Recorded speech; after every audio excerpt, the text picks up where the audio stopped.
The following presentation of the Eric McKenna Project is sponsored by no one. Hello, you're listening to the Eric McKenna Project.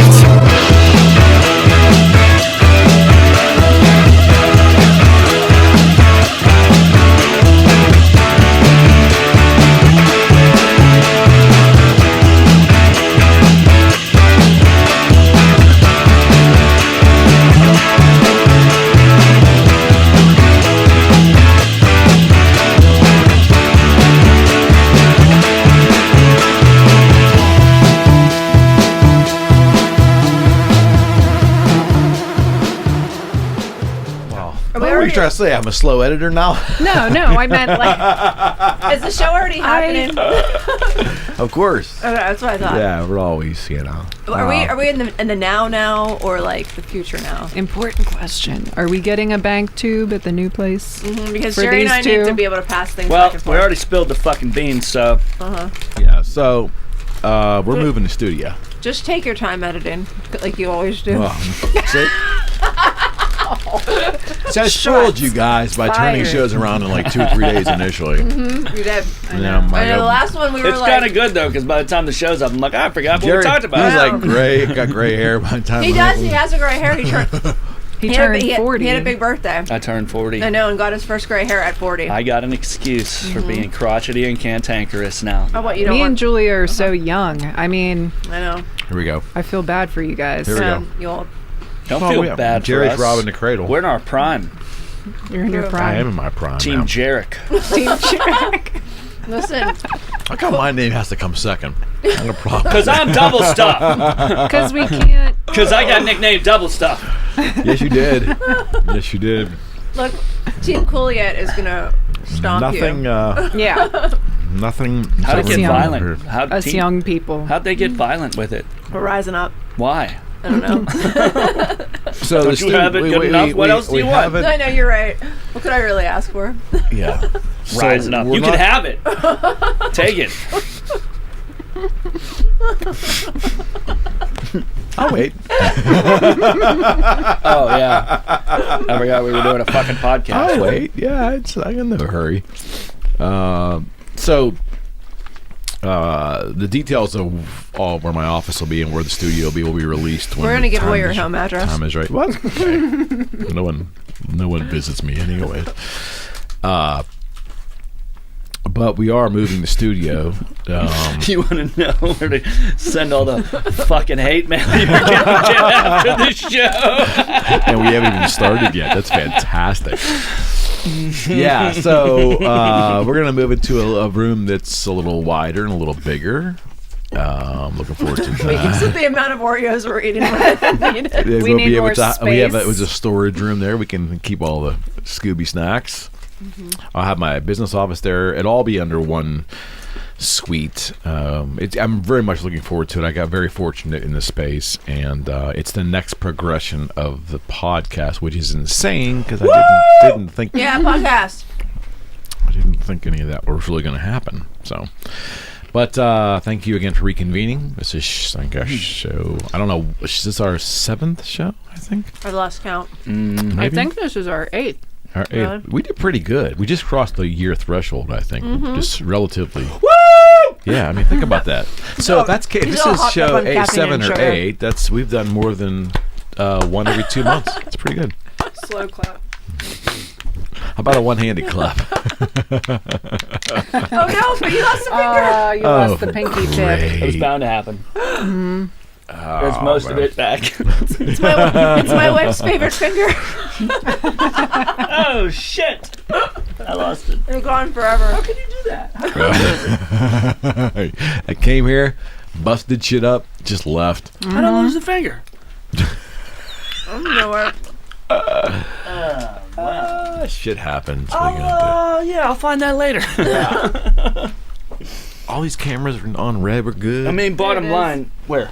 How do you see it from way over there? forest of... Because you're an old Start man and you calling need her glasses. Eagle Eye. I was like... Yep. Thank you. See, you Thank lose you, the Jared. eyesight. You'll be buying bottles of Viagra next. I mean, who the hell? This shit goes bad, man. 40's downhill, brother.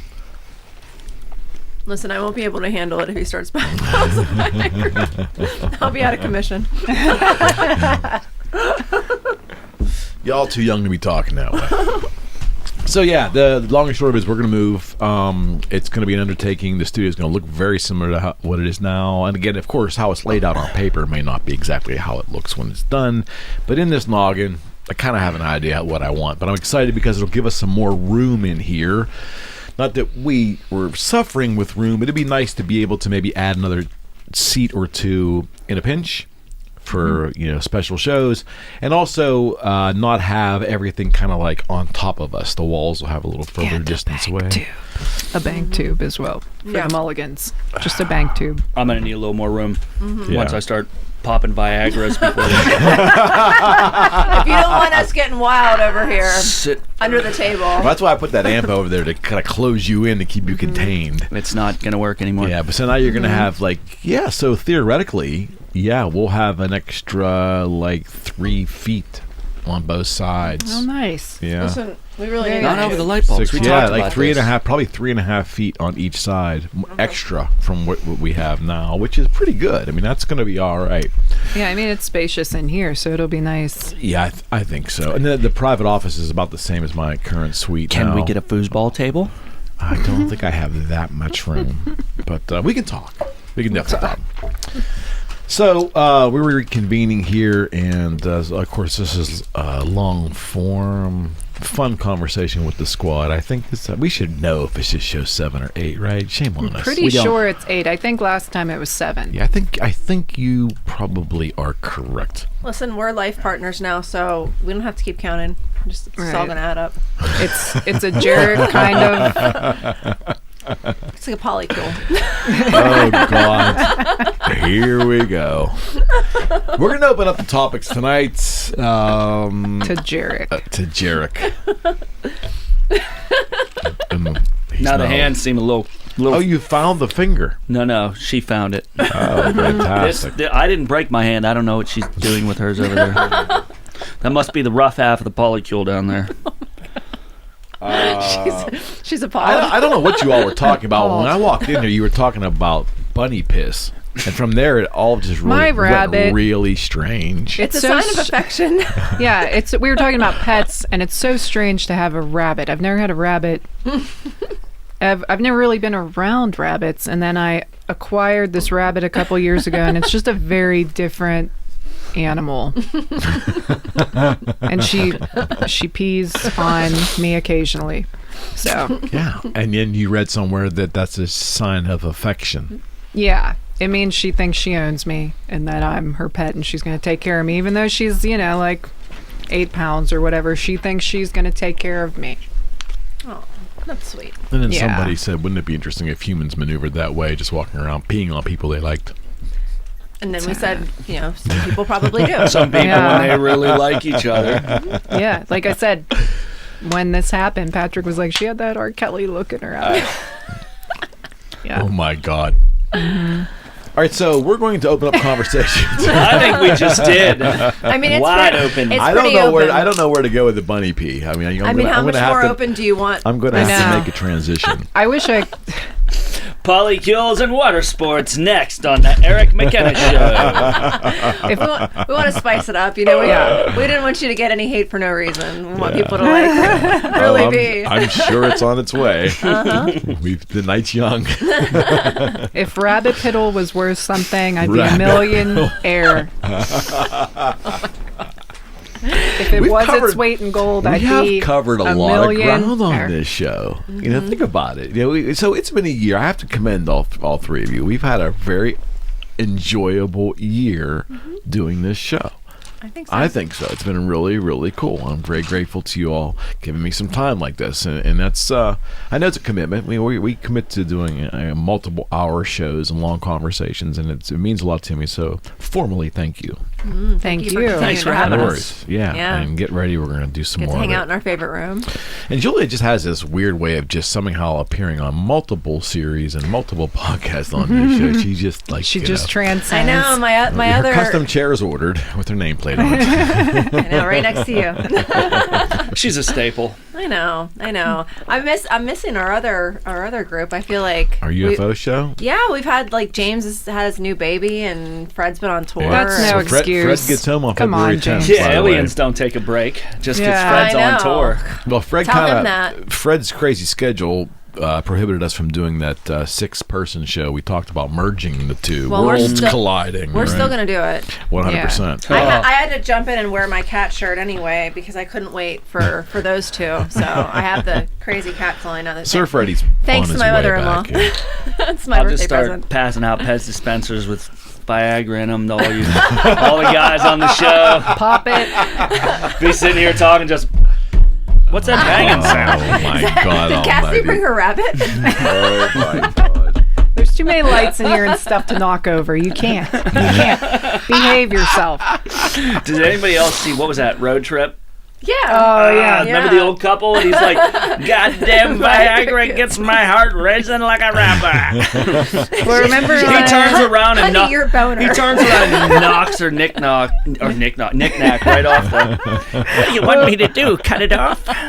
Remember 40-Year-Old Virgin when he called? I think it was real too. They said they really called somebody at the like Viagra like hotline or like the Viagra helpline hotline. or whatever, and he said I've had he called, it was a part of the movie. He said I've had an erection for 4 hours. And the guy was like, well, sometimes the pill will do that. And he's like, oh, no, I didn't take any Viagra. And the guy, he was so sweet. He was like trying to help him. He's like, maybe if you take a hot match and What? like he was saying, if you light a match. You guys don't remember that part of the 40? Was this in like the director's cut or something? That was Maybe. that was not in 40-Year-Old Virgin. Yeah. No. He had an erection for 4 hours. And I mean, I'm not disputing that, but it wasn't in the movie. it was. Maybe, like you said, maybe it was a director's cut. Right? They remember the waxing scene was real, like he really did get waxed. I Correll, could see Steve that. Carell. Yeah. He was bleeding. I could see that. Yeah, well, that looked painful. The match thing, I'm fascinated. Hold my goddamn hand, man. Come on, see him. Ah, Kelly Clarkson. That's so great.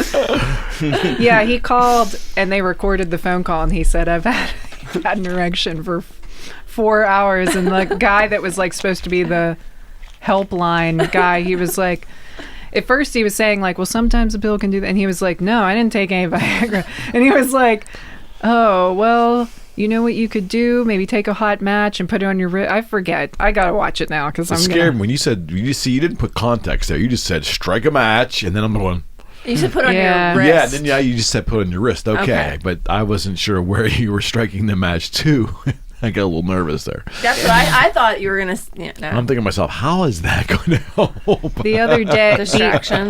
the other day, I watched. It was like an interview with Vanity Fair with Johnny Knoxville, and he was geez. talking about every injury he's ever had and like explaining how he got it and what it was and stuff. And there was some. If you're a guy, probably don't watch it. Yeah. I'm not good with that crap, yeah. No, there was some. Nope. Some bad We're all good. stuff. Bad times for him. I'm just warning. The Ball pain is a bitch. That's all I know. Yeah. I don't know what your experience been with, like, but like as an athlete when I was young, things as I are was younger, and you get hit universal. in the gonads. Yeah. Ball pain is like this crazy pain that you cannot articulate to a female because glad. I don't know if we can even articulate it. It's like a shock. No initial like you don't have any kind of initial pain. And then you get the very slow oncoming ache. It's like up in your And that is nausea. literally It's like up in your guts. and You're it's, just Yeah, and, that's what I've heard. and it's like a pain that you can't identify or localize on your body. It's not where you think it would be. It's you start to feel pain in other areas. well, that was, Imagine like an awful toothache, but it's like right in the center of your fucking being. Yeah, ball pain is not something that is easily can be easily articulated. Johnny Knoxville. It's past ball pain. So like just don't Yeah, so watch. yeah. But remember on Friends, Chandler Bing. Remember Anna Faris was having their babies. or something. She was having like the twins or something. What was her name on the show? Chandler and Monica, like Courtney Cox's character. So they had a surrogate, and it was Anna Faris. That was before she They was did that like, again. I thought like what was the goofy blonde's name? Phoebe. Wasn't she a surrogate for somebody else? For her brother, which was Giovanni So they Ribisi. used that plot line again later? Yeah. Does that Or surprise you? No, Anna Faris It's was not a Friends, surrogate. no. They were Yeah, adopting does that her surprise baby. anybody? That's what it okay. was. All right, That's what it was. Okay, I was Oh, mistaken. Friends recycled a plot line. That's shocking to me. I know. Why don't I know this shit either? I mean, I should know this like an ironclad. But anyway, he was, you know, There you go. That too. Chandler, who is always awkward, making like you know, just Excuse me. out of pocket jokes and things like that. He was saying to her when she's in labor, Anna Faris is in labor with her twins that she's giving to them. He was like, he said, what do you think hurts worse, being in labor or getting kicked in the balls? And he said, isn't it funny that nobody will ever know because nobody can experience both? Touche. Yeah. And she's like staring at him. Finally, she's like, do you want me to kick you in the balls? And we'll see. I don't think know. it was a comedian was saying that getting kicked in the balls is worse because women will decide to have another child. Yeah. You never hear a guy and they're like, I think I want kicked in the balls again. I'll never forget. I was like maybe 10 or 11. I was young. I don't know if anybody remembers. It was the furniture, the outdoor patio furniture, and it was just a frame chair, and it had like they were really popular. Yeah, but it was just vinyl like strips. Vinyl slats. Yeah. So I'm like standing up on that. I think I was trying to pick blackberries. I know it's like so innocent and wholesome. And then my foot slips between the vinyl of the seating. Oh no. And my crotch just comes down on the top of that wire chair. Like some pain stays with you. I still remember that. Like nothing else happened that day of note except getting whacked in the nuts. Do any of you remember one or two James Bond movies back? Do you remember the scene of him being strapped to a chair? I certainly don't. I don't watch and him having either. his genitalia hang underneath the chair, and then they proceeded to take This was in a Bond movie? Yes. Whoa. Was it Bond that this happened to, or it was somebody else? It was Bond. And they proceeded to what? They used some kind of object to beat him senseless while his genitalia was hanging free, and they just destroyed it. What? What the fuck? Did they show it? I'm 99% sure it was a Bond movie. Are you sure about that? Maybe it was one of those other movies you watch. Well, on break, we'll look this up. But yes, I could They not showed walk in a straight Bond- for like a week after watching In a that Bond film. movie, they showed his nuts, his dice dangling underneath the Dice. From a distance, they showed some kind of appendage hanging down there. Yeah, Oh my and God. to my understanding, they just beat him senseless. So Well, the Johnny Knoxville interview. I kind of Now that welcome it after movie- that. And then also, I don't know if am I the only one that's watched Game of Thrones? Were you guys Game I of Thrones? watched Game of Thrones. I've not You guys watched watch it? Yeah. Okay. Any male who is very squeamish about stuff like that, don't watch Game of Thrones. That would be me. Because It's worth it up until season 5 or so. up until Yeah. Theon gets, Oh, yeah. you know, it's Yeah. just a lot of worst- people have watched just it. sad. They've The seen worst it. thing is he wakes up and he's eating a sausage. I know. He's like, oh, it's just pork sausage. I'm not that savage. Yes, you are. The camera work on that scene was just like it's What, like they fed him his it's penis? like no. It was just No. It was like what they do mentally to you. Oh, okay. Like it's just like they intonate that's what happens to him, and then literally we really went dark in like 15 minutes, know. didn't we? I mean, like this No. is just insane. I'm Anyway. not sure how we got here. I know. Do we Jerry, ever know you how did we're- look confused Wait, for a minute, is- looking around like. Is there ever really been a roadmap for these shows? I mean, Why are really. these so hard to No. open? Hello. Can you help me? Yes. Thank you. That's so ASMR. There you is. What's that? What's that stand for? I don't know. It's like the Why'd You know, say- the Why'd you videos- say it? the the video. sound effects. Yeah. things. The that put you to sleep and calm you down. Oh, yeah. Okay. All right. Yes. He opened it and you could hear yeah, click, click, click. yeah. Like it is. opening up a beer. I just looked that up recently. It's funny that you say that because I found this lady. Right? I had never heard of it before until maybe a month ago. Yeah, Okay, I guess it'll put you to sleep. It will. It'll work. That would not put me to sleep. No. No.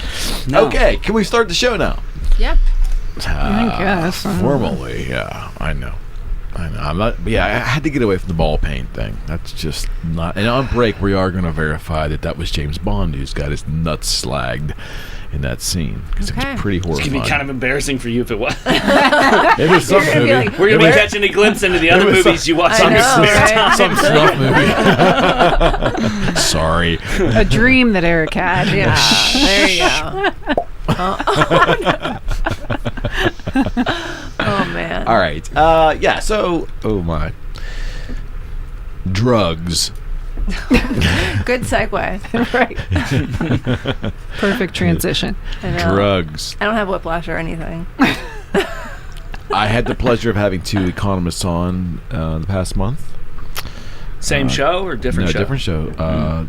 Dr. Look at you getting Anthony all Davies. intellectualized. Yeah, and I had Dr. Matt Ryan on, and they both spoke about various. One was sports wagering, the other one was just economic principles and so forth. However, they both were ultra free market folks, and I think in both podcasts we spoke about the subject, but I know in one we definitely did with Dr. Ryan. I can remember the conversation, and then basically it raised that idea of legalization of our current vices in society. Should narcotics, all narcotics, be legalized?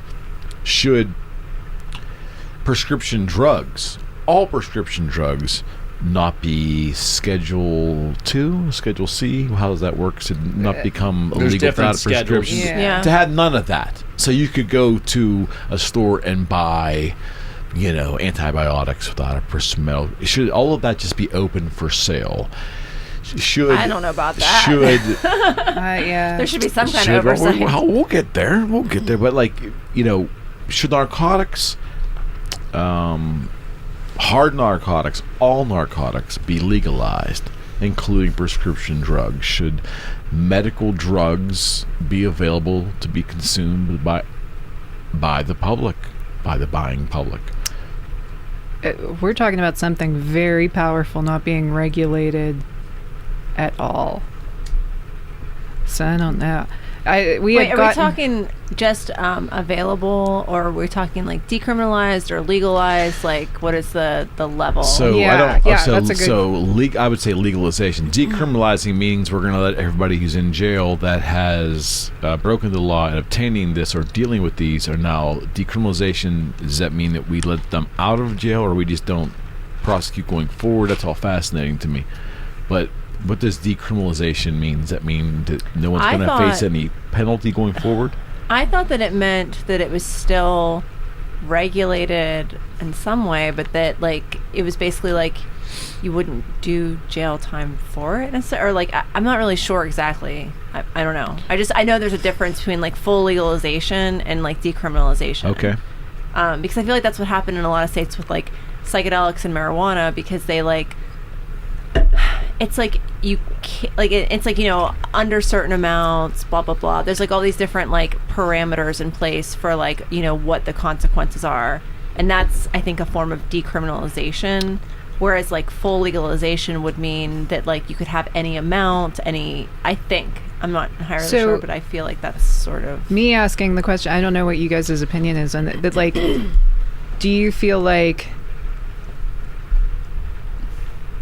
so would there be, do you feel if there was a total legalization of especially narcotics, would crime lessen or increase? They've done this in different places, haven't they? Well, is Amsterdam, Yeah. I think. I thought it was just decriminalized there, though. I didn't think you were allowed. Because here's the difference, I think, and this might be a way that you can kind of distinctify it. I don't know if that's a word. Distinctify. I think you can't do it like Distinguish. right out in the open in public, but there's certain places where you're allowed to do it. Not just that, but I think the amount is You important. should have given us this a week ago so I know. can study. I That's not sound how like we But- do things so- around I here. sound like a total jackass. No, but I want to say because You like can else do is it to on do? Saturdays in the basement. You have to have a priest or a rabbi. Somebody has to be there. someone has to sign off Is on this it. kosher heroin? No, but like if you think about it, okay, so like there's nothing to say. I mean, if you can store 6 cases of vodka, no one's really gonna tell Right. you're not because it's Hey, wait. completely legal. You're not allowed to make your own though. Yeah, that's true. regulated. Alcohol's regulated. You're right. You You're can't right. do it if you're 18. Should it be? True. Yeah. Yeah. Yeah. Should it be? Yeah. You can't sell it. You Yeah, can't I even think it sell is. it without a license, so it's Right. regulated. Right. Should it be? Alcohol? No, I think All of it. Should it be? All of it. Some of it? Should it be regulated? it's a tough call. I know. That's like a. Well, bottom line, it will be regulated because even when they like decriminalize or whatever the fuck, declassify, whenever they do that with marijuana, the government is making their money off of that. Mm-hmm. You know what I mean? Like if it's totally legal, legit, do whatever you want. Like It's like tomatoes. You're allowed to grow tomatoes. Well, here's the thing: with marijuana, you could grow it yourself. Like it's pretty easily. Like with heroin. It's just never made heroin in a bathtub, but I just feel like there's a little bit more involved there. You know what I mean? With the free market circumstance, as soon as you make that available, then the free market comes in. They'll figure that process out, refine it, market it, of course, streamline it, right. They'll figure brand it. it. Yeah, but the government, regardless of what we're proposing doing, they're going to make their piece of that. Yeah, well, that's beyond all that. So what? My question is, That's the point. Should they be? Case in point.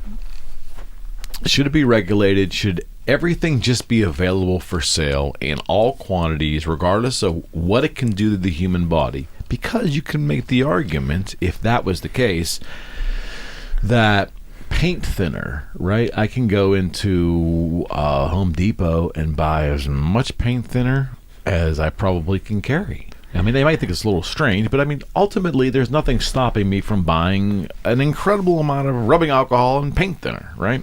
And that stuff will, like, fry your brain if you try to ingest it. It will probably kill you in excess, right? But it does have another use.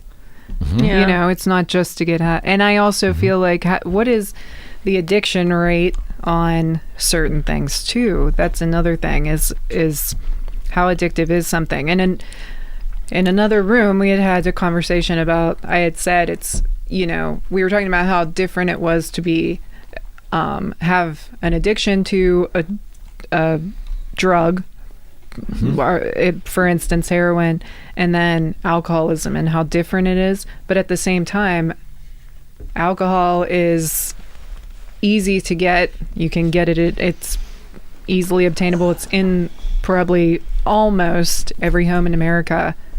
And you can buy it pretty much every day, things like that. So if something as... Not on Sundays. Not on Sundays. In I said Pennsylvania. almost every day. Actually, the beer you can get on Said Sundays. I almost went to the every State day. Store today, and Robinson's open on Sunday.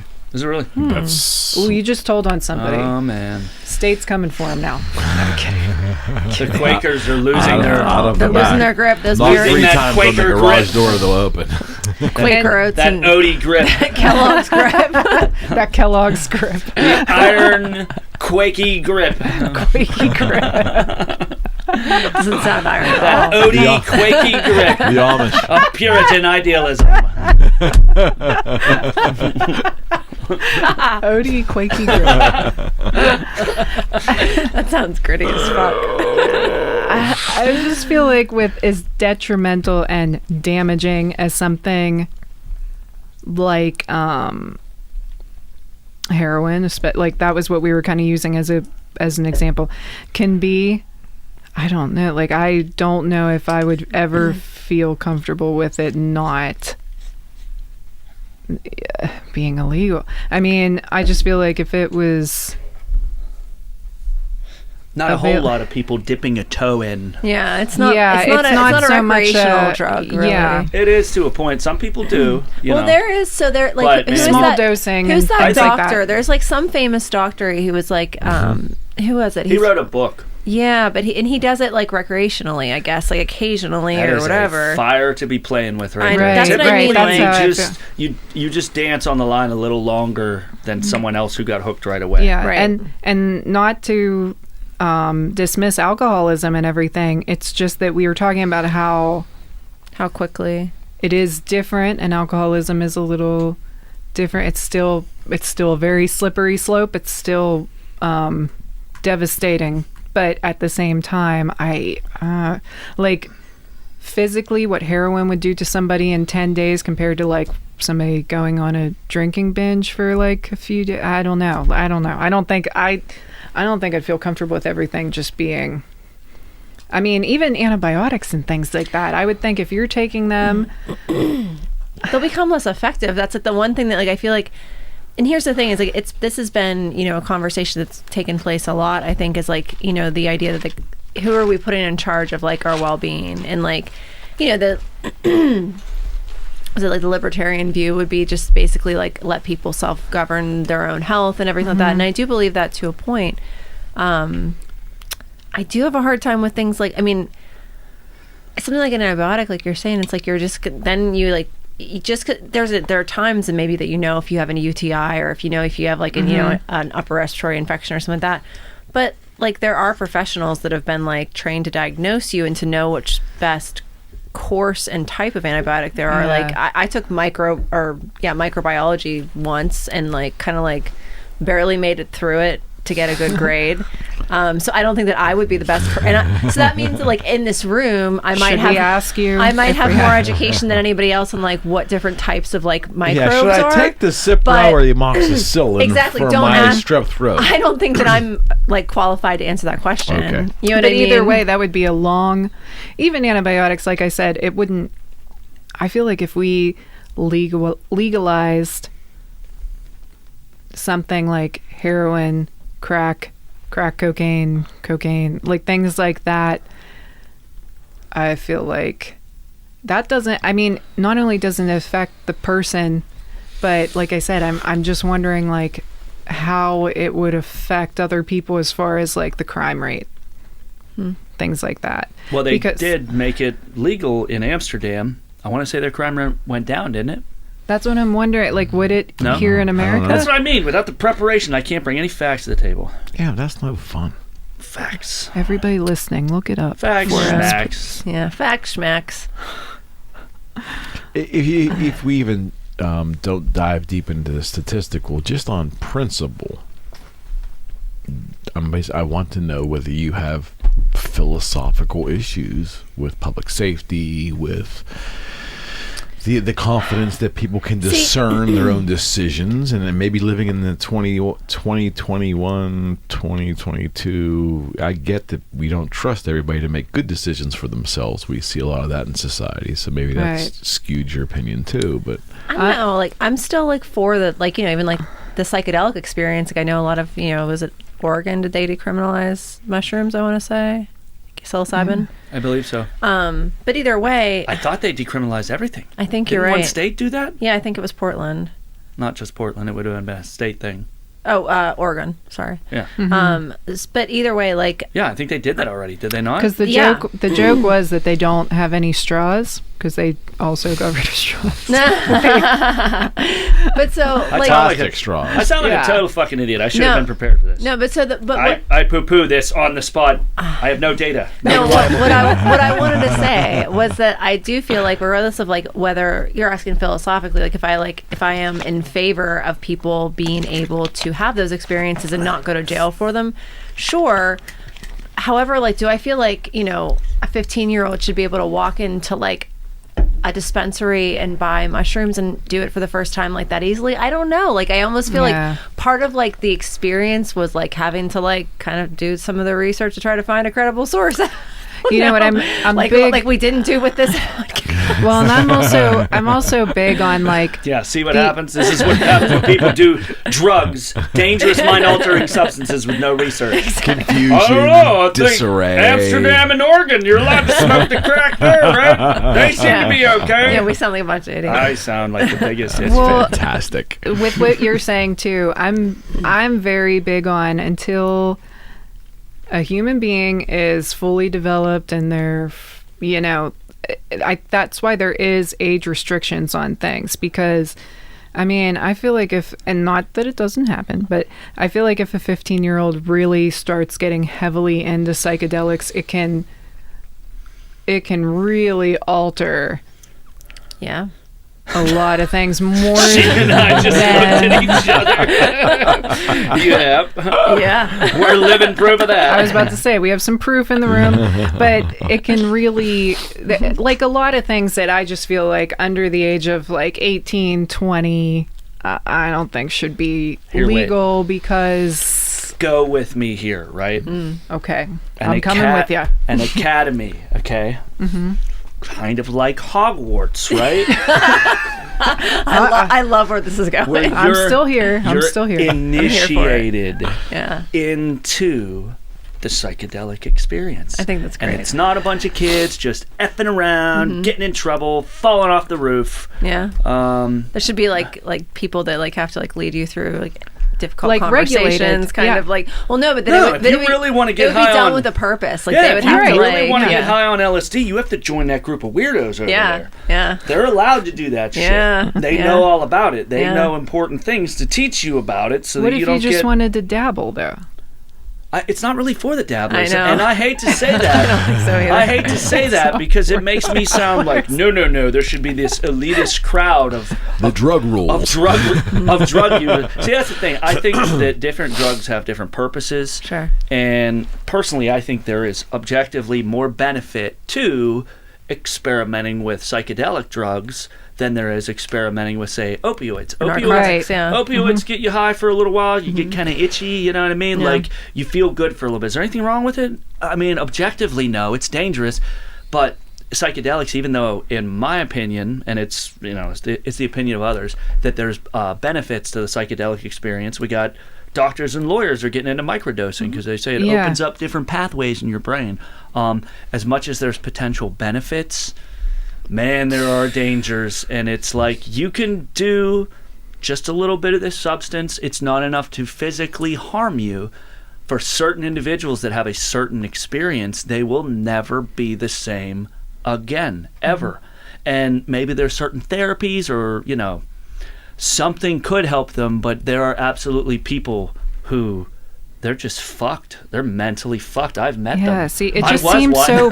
Me too. It just all seems so powerful to just... throw out there. I feel like maybe these laws are for a reason in a lot of things. I don't know. That, for me, would... The owl comes down, and it's got this little fucking 10 strip of LSD. Jerry's thought this through. And you're like, in Hogwarts? "Ooh, shit, I got accepted into Hogwarts." And you just see on the back of the acid, there's a little note that says, "Good luck, kid." Take one to be big, two to be small. No,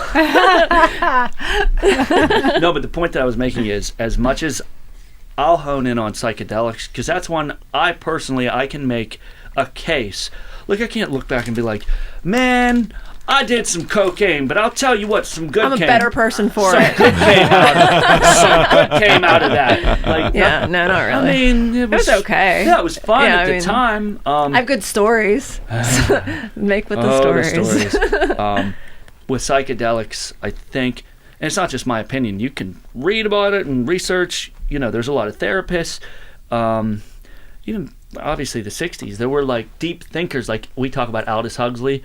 Aldous Huxley wrote Brave New World, and then Aldous Huxley got into mescaline, and we've got one of the most respected authors, writers of the time, takes mescaline and changes his whole perspective on shit.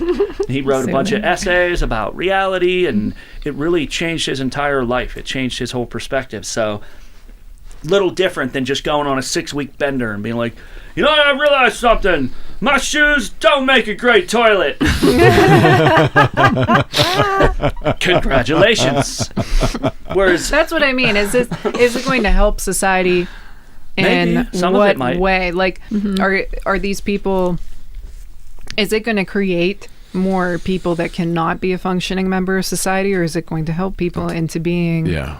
Well, and I do think that's why I really think that there should, just in the same way, I don't think that you should be able to just buy antibiotics. Honestly, like I think that it takes away the therapeutic relationship of like why there are doctors in the first place. Like if you build like, you know, and I taking this like to this a step further, like, you know, into like therapy, counseling, you know, whatever, if you're talking about psychedelics and Hogwarts, I think there could be, you know, some really like beneficial practitioners that could be like basically like you can't like how like psychologists and psychiatrists are really the only people that are allowed to prescribe psych meds, and like, you know, I guess like other doctors are allowed to prescribe different things too, but if you've already been prescribed by a psychiatrist, a medical doctor can maintain the but that's part of where, and even that's something that's happened during COVID, is that a lot of the drugs that it's called drug repurposing. So there are drugs that come out that have an initial purpose, and that's what they get like passed by the FDA for. And then, do you mean like ivermectin? I wasn't going to name names, but I will. What I was going to say is that basically, like, you know, we'll get deplatformed tomorrow.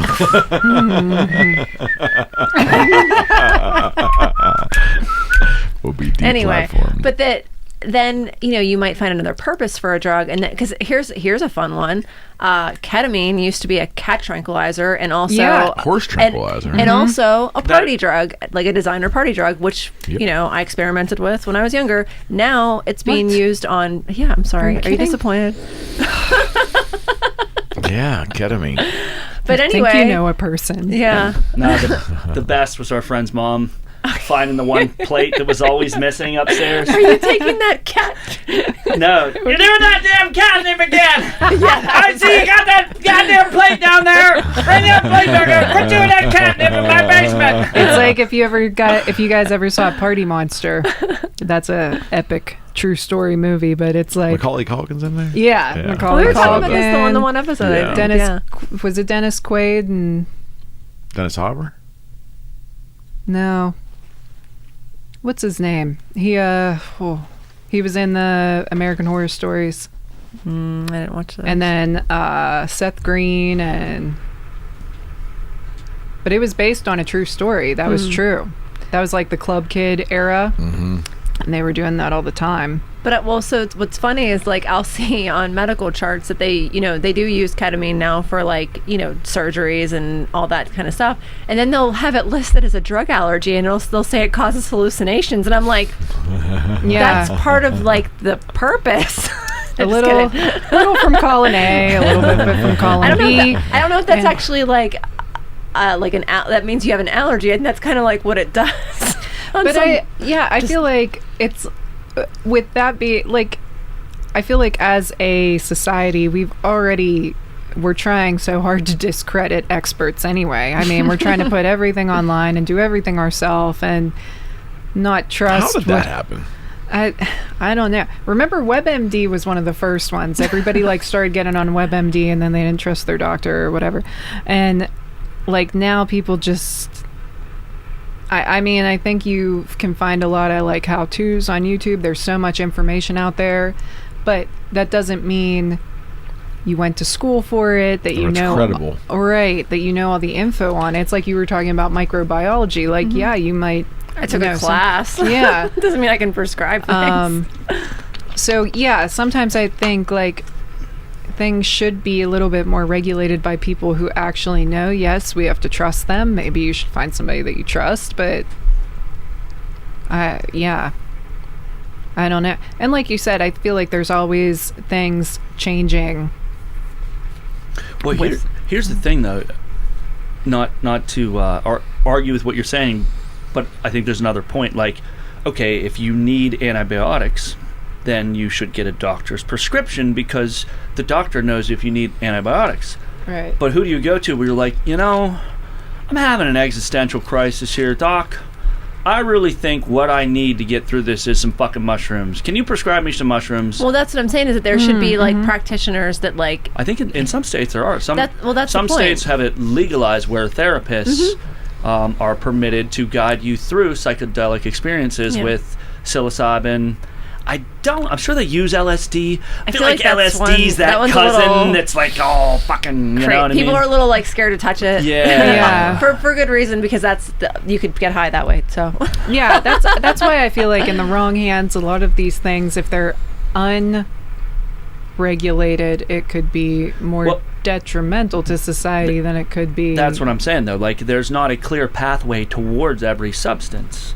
You know? Maybe that's Some the answer. substances, Maybe it should be. You can get hooked on Oxycontin because you got some kind of leg injury. You know what I mean? And Oxycontin is a very dangerous opioid. It's basically heroin in a pill. I mean, some pharmacologists would argue with me, but, you know, for all intents and purposes, if you're banging oxys and you're banging heroin, you're hooked on the same drug.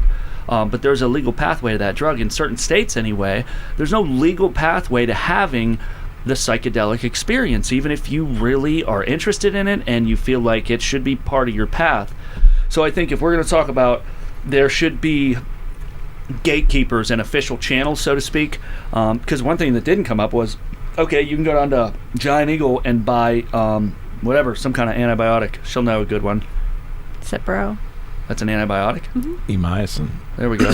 Erythromycin? Sure, erythromycin, whatever. Who pays for that? You know what I mean? Like, how much is that? It's gotta be. You can't buy antibiotics without a prescription. That's correct? what I mean, though. Yeah. When Is you that right? get them, Unless you buy it from Canada. usually your health insurance covers it. You know what I mean? I don't remember the last time health insurance covered my aspirin or my whatever you want, my Benadryl.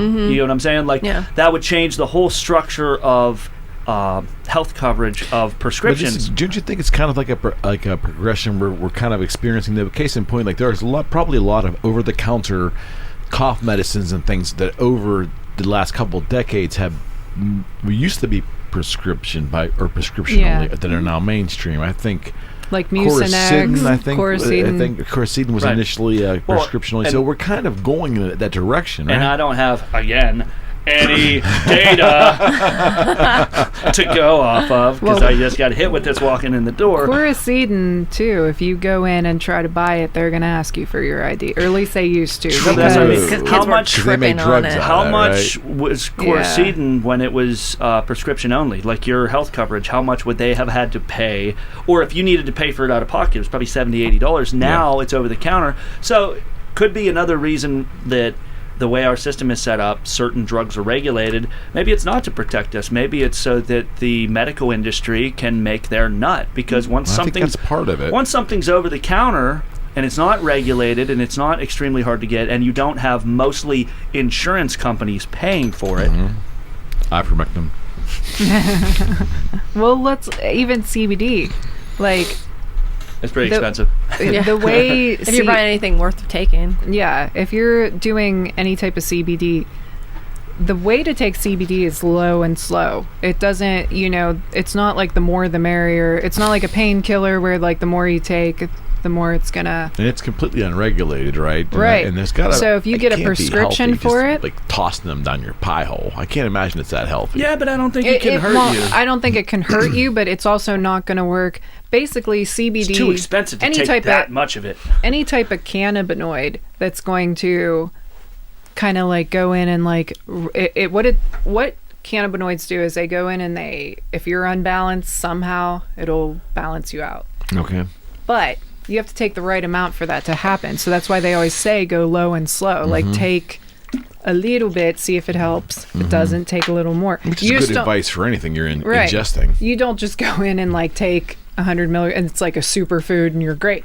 So the CBD that is regulated by pharmaceutical means, they're handing out like 100 milligrams, 99 milligrams a pop for people, which that could actually make whatever issue you have a lot worse. Because not only is it not, it's like going to tip the scale totally the other way, it could not work. And then somebody's going to say CBD So didn't should work that for be them. regulated? Let me throw this out there. Yeah. Under our current system, do we really think that, and we've touched on this before, do we really think that the medical and psychiatric drugs at our disposal are being implemented in a way right now that it's beneficial to our society? I would say no. No. Yeah. No. No. Now, does that mean, hey, let's go crazy. Let's just put it in the breakfast cereal? No, that's not what I'm saying. But They can do that? my point is, right now we're like, oh, but at least they're locked up safe. And then you have the opioid epidemic where companies were hit with huge fines. They got sued because they knew that their product was contributing to an epidemic of addiction. So it's like, yeah, okay, we're going to regulate this. We're going to lock it up. We're going to keep it safe. You only get it when we say. That's what we've been doing. And it hasn't been benefiting society by and large. Like, I'm not going to say it never has. Obviously, there's someone probably sitting at home like, I don't know what you're talking about. Like, my antidepressants have totally changed my life. And I don't think a 13-year-old kid should be able to walk in a Giant Eagle and just swipe them from the counter. Like, I'm not saying let's just have anarchy with substances and with currently regulated medications and drugs.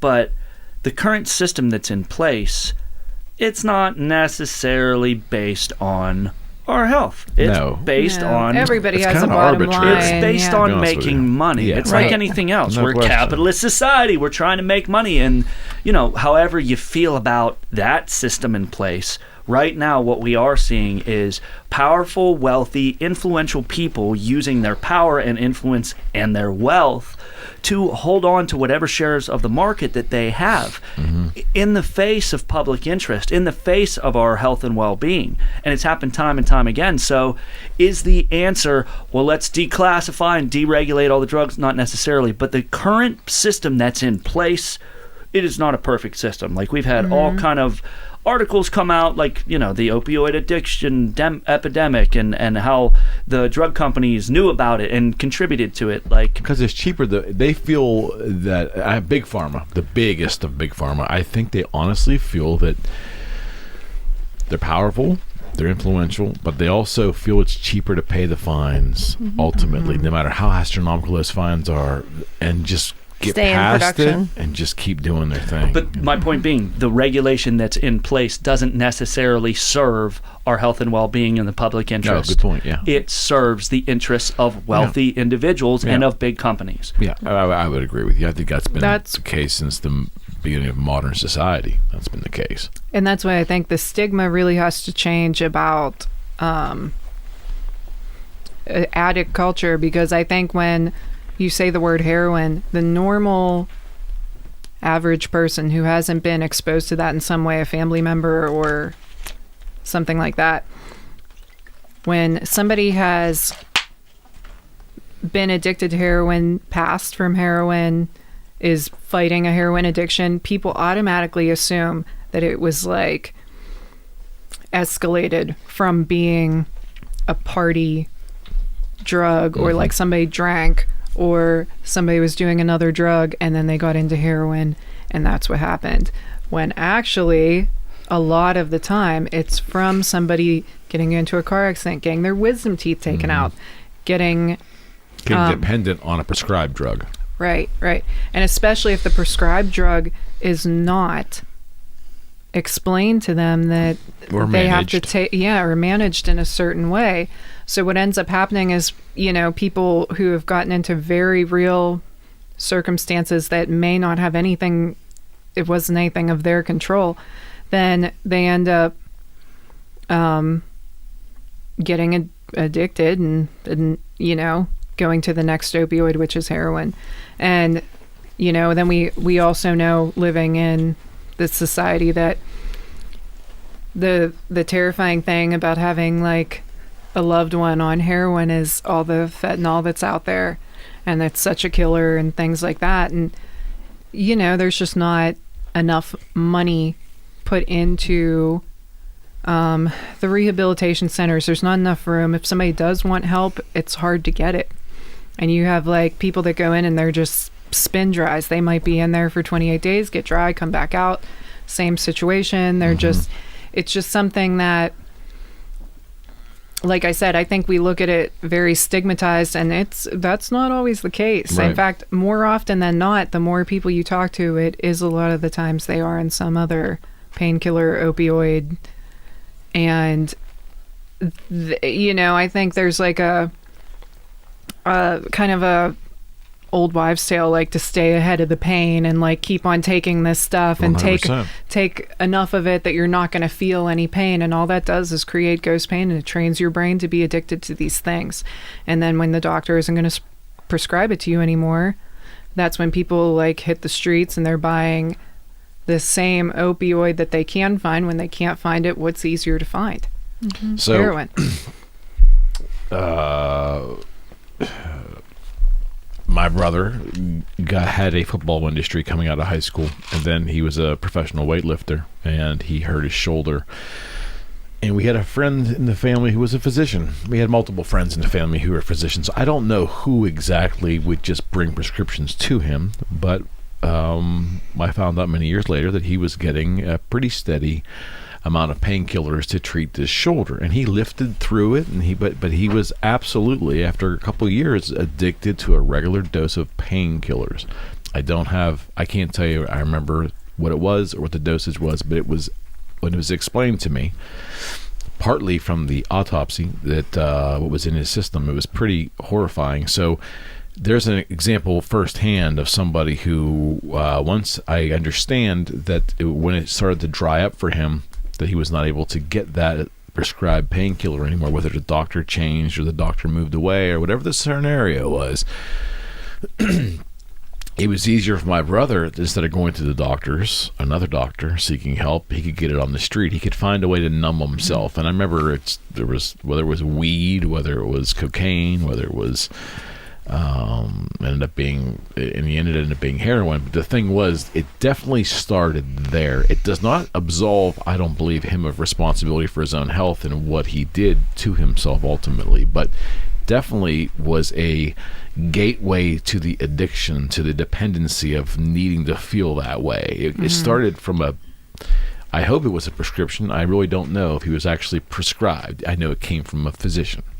But that dependency started there, and when we unwind it and unpack it all, it's tough to see that maybe good intentions initially from a friend of the family might have really done my brother dirty in the end. So sad, but that's reality. That is. Well, and I think that it's very difficult to like assess like how addiction is going to affect one person versus another, and like that's the thing is, it's like, if I don't know if every person alive has, like, I mean, because there are certain substances that, of their own volition are addictive, regardless of whether you're prone to addiction or not. And then it seems to be that, like, certain people that are prone to addiction are prone to finding those substances. And it's like what came first, the chicken or the egg. But I don't think that's always the case. And I do feel like, in certain instances, it's difficult to say whether the accessibility, because when it originates on something like an injury, you can't uninjure somebody. And if you're talking about like a physical pain issue, if it wasn't managed properly initially, like if they didn't do any kind of like proper physical therapy, orthopedic surgeries, whatever like were supposed to be done to get this person out of pain, does that pain still exist? And then you've got like the whole pharmacology of opioids and like what it actually does in your system and how it like creates like different pain thresholds and all these other things, and what's happening like neurologically and all these things. And I think like the ultimate disease of addiction, if we're just talking about that, kind of comes back to a lot of stuff we've all talked about before, as far as like what's happening in like the mental health industry, and like what's happening in the human condition, that our mental health is such a problem right now. You know what I mean? And what we're seeking in these different substances to try to sort through some of the mental health hurdles that we're experiencing, and like what are more like positive, I don't know, like that's the best word, even like what are more like better ways to like sort through those things, rather than seeking things that are either going to numb you, things that are going to stimulate you, things that what's going to chemically balance you, what's going to happen. But we're born into a world where these things are all available, and so like, are you, like you said, there's certain things that are stigmatized. Like, are we looking at it from a moral standpoint? Are we looking at it from like a health standpoint? Like, I don't know. It's not it's not a like a one size fits all kind of discussion, because there are so many different facets to the concept of like I know the word freedom gets bastardized so much. The word freedom used to actually mean something good, and now I think it's been co-opted at times. And when you hear the word freedom, you have to really look at the context of where it's coming from, right? But in the idea of, and I don't know if it's a libertarian view possibly, where like there really shouldn't be these government enforced rules on what you can do. You know, I mean, obviously you don't want to be hurting other people, but besides hurting another individual or stealing from the government or stealing from each other, you know, should you have restrictions on what you can buy and so forth? Because there's a lot of people that believe that there really shouldn't be any laws prohibiting you from buying anything. You know, the free market should rule, and you know, and that was kind of the paint thinner analogy, because that was given to me. You know, you can buy as much paint thinner as you want, you know, and you could drink that and, you know, die or get stoned and then die. Or just huff it. Or whatever. But I mean, like, that stuff is legal to acquire, and whereas, you know, you can't go buy smack and you can't buy angel dust and you can't buy, you know, you can't do that. We have regulations in place to quote unquote protect society from ourselves. And I guess a libertarian's viewpoint would be, I think if I'm understanding it right, is like, hey, buyer beware, everybody makes their own decisions, and you know, you got to break a few eggs in society for the betterment of all. That's kind of, it's a cold way of looking at it, but that's kind of what that is. The other thing is those eggs are going to get broken anyway. Those eggs are already getting broken with the regulations in place. Yeah. And the big thing is, if like the drugs are there, the drugs are available, you know, and we look at it, the one thing that I think Julie brought up was, is it a criminal or is it a health issue?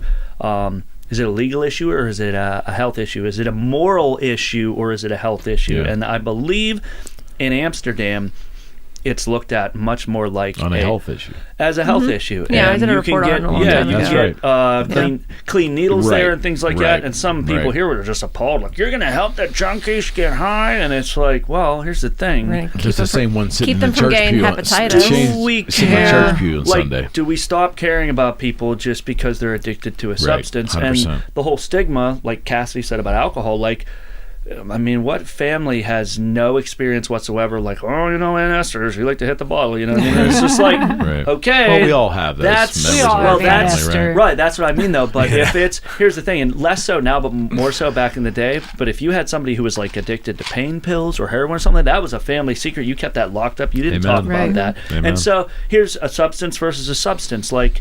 Alcohol, the effects of it, and also the withdrawals, they are very similar to benzodiazepines. We were talking about it before the show. Hey, this guy, he's throwing up. He can't remember anything. Like, I remember when I first heard about Xanax, it was like, yeah, we like to party with Xanny bars, but it gets kind of crazy sometimes. One time I woke up 3 days later, I was in another state. I was like, Jesus. It's kind of dangerous. It's a powerful drug. Like, what the fuck are you guys doing? Well, you just start eating them, and next thing you know, you can't remember, and you don't know what you did. And I'm like, God damn. But if you just, well, you know, we started drinking. Next thing you know, it's like 2 days later. I couldn't remember how I got there. And it's just like, drinking. Of course, like, there's the stigma attached to it. It's much more acceptable and so much more accessible. Right. But and, like, when, mainstreamed. And with what you're talking about, like with Amsterdam, like, I think it's a totally different idea to like just be like, let it be, people do what they want to do, and there's like, you know, people finding their own needles and things like that. But if they're actually helping people with like actually regulating it to be it's looked at more of a health issue if you get addicted. And here's the thing, well, we shouldn't let people do that. We're not letting people do that now, and they're guess still what? doing it. They're still doing it. You know what I mean? Anybody who thinks the war on drugs had any positive effect, you're kidding yourselves. It did not. Like, it had no effect, you know. And then we found out that it was our own government, and this is documented. This isn't tinfoil hat stuff. It was our own government who took cocaine into poor neighborhoods and taught them how to make crack. Some of the major players in different neighborhoods how to make crack. It's called the CIA crack connection. They didn't do that in wealthy white neighborhoods. They did that in poor black neighborhoods. You know, they were bringing drugs in, the whole Iran-Contra thing. They were exchanging guns for heroin. The CIA, I swear to God, that's why we had the explosion of drugs in the 60s. The whole psychedelic revolution. Like Yeah. in the late 50s, there was a memo. I did a report I on know, this I one. remember that. My history teacher was cool. He let us do a report on anything we wanted, and I was like, he's like, you have to get it approved first. And I was like, CIA mind control experimentation. He just looked at me and smiled, and wasn't Manson, the LSD test done on Manson and mind control bullshit with Manson? There is a connection there's a to that, book yeah. that where they theorized that he had some connection, that his girls, because what the CIA supposedly was doing was they were involved in a lot of like outreach programs, and there'd be like group therapy and stuff like that, and psychedelics were used, and yeah, it's documented. The CIA, Our government's done some bad the stuff to our people. CIA had to put out a memorandum to tell their own people to stop putting LSD in the punch bowls at parties. Like, our own government has been heavily involved in the way in which technically illegal drugs were filtered into our country and then administrated to our own people. Like, they were involved in putting these drugs here. And so really, what does it come down to? Again, money. It's not about our public safety. It's about money. Every single drug that is allowed into the country in one way, shape, or form, the government is making money on. Yeah, one way or another. Yeah. And so if you look at it more like a health problem than a legal problem, because it's not a moral problem, I'm telling you right now. Yeah. You know, nobody sits there when they're a kid. What do you want to be? I want to be an astronaut. What do you want to be? Oh, I want to be a football player. What about you? I think I'd really like to be a bottom-rung heroin junkie. I really think, you know, my life's That's the life for me. aspiration is to take a dirty needle that somebody else used that I found at the basement of a shooting gallery and to use a mud puddle to shoot intravenous drugs into my vein and get an infection in my arm until my arm almost needs amputated. Like, nobody sets out to make their life into this, but it happens. And the laws that are in place, they ain't stopping shit. No. You know, I'm fortunate enough to have gotten sober with a lot of help. But yeah, if I really wanted drugs, give me a week. All I got to do is talk to enough people, hang out at a couple bars. I will find some drugs a week from now. And once I find that source, it leads to another source. Like, I could find within reason just It probably about. wouldn't take you a week. Well, it depends on who you know. You know what I mean? I used to party, so like I might have a better idea. You know what I mean? Like, I'm not being condescending, but like, you know, a soccer mom who never really lived that kind of life might have to wander around a little bit longer. But everybody, and that's not condescending at all. That's somebody who's lived a different kind of life. Sure. For illegal street drugs, someone who knows where to look is going to find them a little easier. Even if you drop them off in an area where they've never been before, they just kind of can sniff them out. You know what I mean? But somebody who's led a different kind of life and who doesn't necessarily have that kind of access or know where to look for that kind of access, then you have people who get addicted to these legal drugs. Oh, I got anxiety. Well, okay, we'll try on this. That didn't work. What about Klonopin? Oh, okay, let's try that. That's highly addictive. It's a, I'm pretty sure it's a benzodiazepine, Xanax. It's addictive. It's like, just because we regulate these drugs and we have these gatekeepers, it's not doing shit. Like, the drugs are there. And the only thing that, number one, making it a stigma, you know, a moral thing, like, well, you're doing drugs. Oh, my child doesn't do drugs. I wonder what you did wrong that your child is doing drugs. Like, number one, the psychological, like, no stigma. But number two, the legal issue where you can go to jail if you're illegally abusing either prescription medication or straight up street narcotics, is that the people who are doing them in secret. And so it's something that regardless of what you try and legislate, people are doing it. And so under the current system, we have drugs that are legal that make Big Pharma wealthy, and people end up getting addicted anyway. And then the illegal drugs, there's all kind of shady backdoor ways that people in authority are making money from that. And then the people who are choosing to engage in recreational drug use, it is just ensuring that they can't talk about it, that they are shamed if they feel like they need to seek help for it. And it's just, you know, what's done in the shadows, it's not done in a way that's usually healthy, you know? Not only that, is like one of the things that especially, like, you know, I see working in hospitals, it's, you know, people talk about straining the healthcare system. Like, it's a huge strain on the healthcare system because people with drug problems wind up in the hospital for all kinds of health problems. Sure. And, you know, like, if we had a stronger system in place that, like, maybe wasn't so focused on the criminal aspect of substance abuse and was a little bit more, like, shifting their focus towards the health aspect, maybe we could be thwarting some of these problems at the source instead of basically having to treat people who are coming in for infections and, you know, like MRSA and all kinds of other stuff, bacteremia, because they're intravenous drug users and, you know, their bodies are breaking down for various reasons because of it. You know what I mean? And like, and chances are, if that's the case, they don't have insurance. You know, they're just landing there and getting treated, and that's just like going back into the system. But society's holding them to a standard of normal mental health and normal, you know, we automatically, if somebody who is addicted doesn't want to get help, because to an addict, that's the scariest thing in the world. It takes a lot of strength. It takes a lot of self-awareness, and you know it's going to be a physical battle as well. And I think we just act like, oh, they don't want to get help, they want to be this way, when really it takes a lot of support and backing. And you know, like I said, it's like you said, it's a strain on, by the time it gets to that point where they end up in the hospital. But sometimes they don't have any other choice. They don't have anywhere else to go. And by that time, they need medical attention. You know what I mean? Like, it's when it physically takes them out. It's when they have to have attention for it. Right. Or they're sitting on the street just like suffering. I definitely want to share this. This is because it's relevant to what you're saying about stigmas and so forth. This might surprise the three of you, but I definitely will want to share this, and I want to get it off my chest because it's reality for me. So my brother passed in '96 from narcotics, from heroin, and I really struggled with that for a while. I was angry at him. I just was. It was unfathomable to me, for as strong of a person he was. You know, college educated, a whole bit, like to succumb to something like that. You know, when we weren't raised that way. We didn't.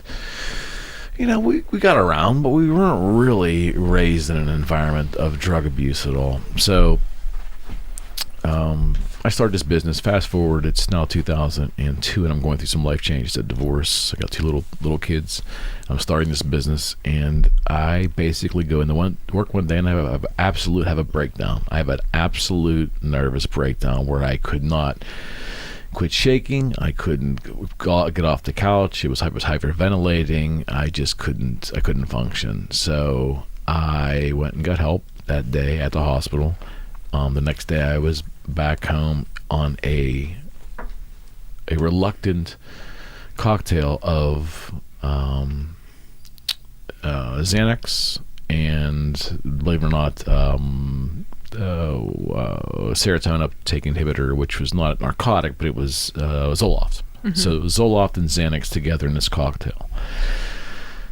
And I never felt like I went from the worst feeling I ever had to getting this stuff and feeling like I was unstoppable. Like the Xanax gave me the most unbelievable euphoric, and I had pain medication for things, but that Xanax made all of my cares, big and small, just go away, and I was able to function like for a good month or two on this cocktail, and life was fantastic. And the second month I went in, and I started taking more of the Xanax than I was prescribed. I started doubling my dose because it wasn't having the same effect on me. And by the third or fourth month, I was about triple the Xanax as opposed to the Zoloft, and I just had to go get help because I just could not function this way. So weaning off Xanax was a bitch, and it was only a couple months, but I was taking the triple. I was taking probably about 1.5 milligrams, I think, is it go by milligrams? But I was taking basically 3 times what I was prescribed to take, which was a lot for someone who had no drugs in their system, right? Really wrecked me bad, and I had to maintain everything in my life. I didn't want to lose my kids. I wanted to make sure that everything had to remain normal, and then grow this business. And I will tell you, getting off of Xanax, even after a 4-month period, was fucking hell. And it was that moment where I had the humility, like, you know what? I'll never understand what my brother went through. I'll never understand how hard it was to be, whether to ask for help. Where would he have gone? You know, the whole the whole appreciation for someone else's plight could only be made aware to me by going through it in a small way myself, and it was fucking horrifying. And that's why that drug, that anti-anxiety medication, I know it's different than pain medication, but there's some similarities. Numbing. I believe. Yeah. They've definitely been like talking about that a lot more lately, just because of how brutal it is to come off of it. I just felt like, again, and probably, you two, your struggle with drugs and your addiction and your recovery. So this is probably going to sound like old hat to you, but I mean, not having drugs in my system, getting off of that dosage of Xanax, and I had to be weaned off because they didn't want me just. You're not allowed. They won't. Benzos and alcohol. Yeah. They won't just let you go cold turkey. Man. Yeah. Your body will not. Yeah. It's handle. not safe. But it was almost about 8-9 months before I was completely. Maybe 6 months before I was weaned off completely. But I will tell you, I had to learn to live without that drug, and I didn't want to live with that anxiety, with feeling normal. That was not what I wanted. I wanted how I felt when I was on Xanax. That's what I wanted. That I could function in my little brain. I was functioning great, but I was at that moment where, luckily, my father, God rest his soul, he pulled me out of that, and I was able to function. And I had it probably very easy compared to how a lot of people have it, but it did give me perspective. And the only way I would have ever been able to, quote unquote, forgive my brother and come to peace with all of that was trying to understand, even in a little way, about how difficult it is when you basically succumb to a substance like that. And until you actually have it happen to you in any capacity, maybe it's alcohol for some people, I don't know, but when you succumb to it, it's fucking horrifying, man. I felt like I couldn't. I felt like I was going to lose everything, and there was nothing. I wasn't, but in my head, I was going to lose everything, because I can't possibly go run this business and take care of my kids and meet all my obligations and be creative without feeling like I felt on that medication. It was. They used to just leave people on it, because honestly, it's not that old of a drug. I feel like it's been around. I mean, it's been around for a while now. This was 2004 from my circumstances. No, Xanax has been around. It's been for around a for a while, but they don't. I mean, speaking in long terms, it's not as old as like Valium or something. Yeah. So like, the point being is that like they didn't really know what it was to get people off of it. So basically, they just left people on it long term, and almost everybody has the same experiences, that the initial dose isn't effective after a certain amount of time. Like, you just keep building a tolerance to it. So then you've got people taking way more than what's really advised. You know what I mean? And if you're taking it for anxiety, then like, if it's not doing what it's supposed to do, well, and you know what I mean? Go ahead, sorry. But I was going to say, but then you can't physically come off of it because it's so addictive. And I don't think they knew that initially when they first started prescribing it, that it was going to be that addictive. Well, and anything like that, also, it's not the whole puzzle. It's not the whole picture. It's a puzzle piece. And so I feel like often what's happening is somebody gets to a point of like a breaking point, and then they prescribe it to them, and it's not only that, like when it gets to that point where it's calming you and actually focusing you, that is the point where, I mean, you should start some sort of therapy.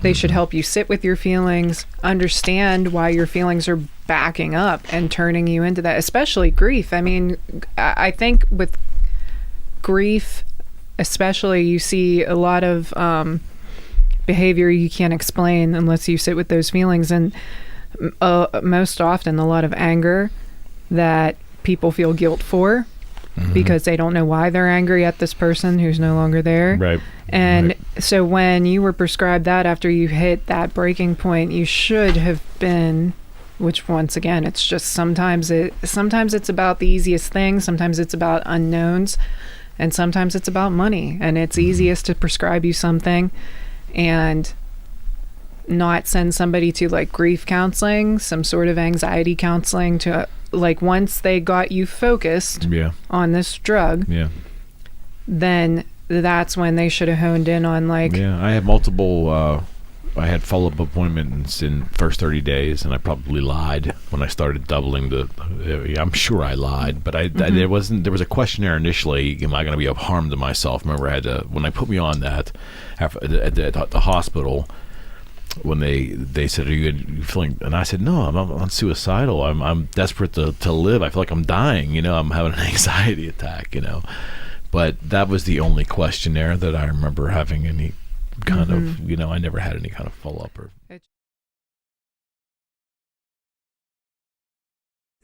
What's the most horrifying movie you've ever seen? Bar none, the most horrifying, disturbing movie. Most horrifying that you can talk about. Just in case you're in the snuff films or something, I don't want to out you. I feel like I saw this on like a Facebook post, and I couldn't really think of one that was like. I think I know everybody says Exorcist, and that definitely is one.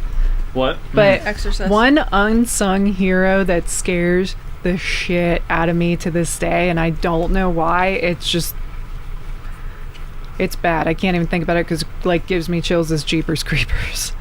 I don't know if Did you guys ever see that one? Yeah, it was trying to take people's eyes and take their. Yeah, Justin Long was in it. Was there a scarecrow in that movie?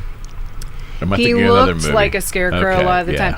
That was the scariest part, is that he had very monster, demon, whatever he was in it. He had very human-like qualities, like he'd walk around in the trench coat and stuff like that, but then when you saw him, he had these wings, and at one point he was up on this woman's roof, and you could hear him up there, but you couldn't see him. So the other day, my parents, we had the ice storm or whatever, and this big thing of ice on their roof must have cracked, and they said they could hear it go all the way across, and it sounded like somebody was walking on their roof. And my dad's like, Jeepers Creepers, it's Jeepers Creepers. And then this big thing of ice fell down. But I think that movie, everybody I've known that has seen it, it's kind of made a big impact because it's creepy as shit. It's. I will say, I saw Freddy Krueger, not the whole movie, but just this. It's the shower scene when did someone get killed in the shower or the bedroom and there's blood coming out of the walls? Is that one of the Freddy movies? I don't know. I saw some scene from some horror movie where there was blood coming out of the walls, and I just remember I was never allowed to watch scary movies when I was little, and I remember walking through the living room and this was on, and it giving me nightmares for the longest time because I was never exposed to that when I was little.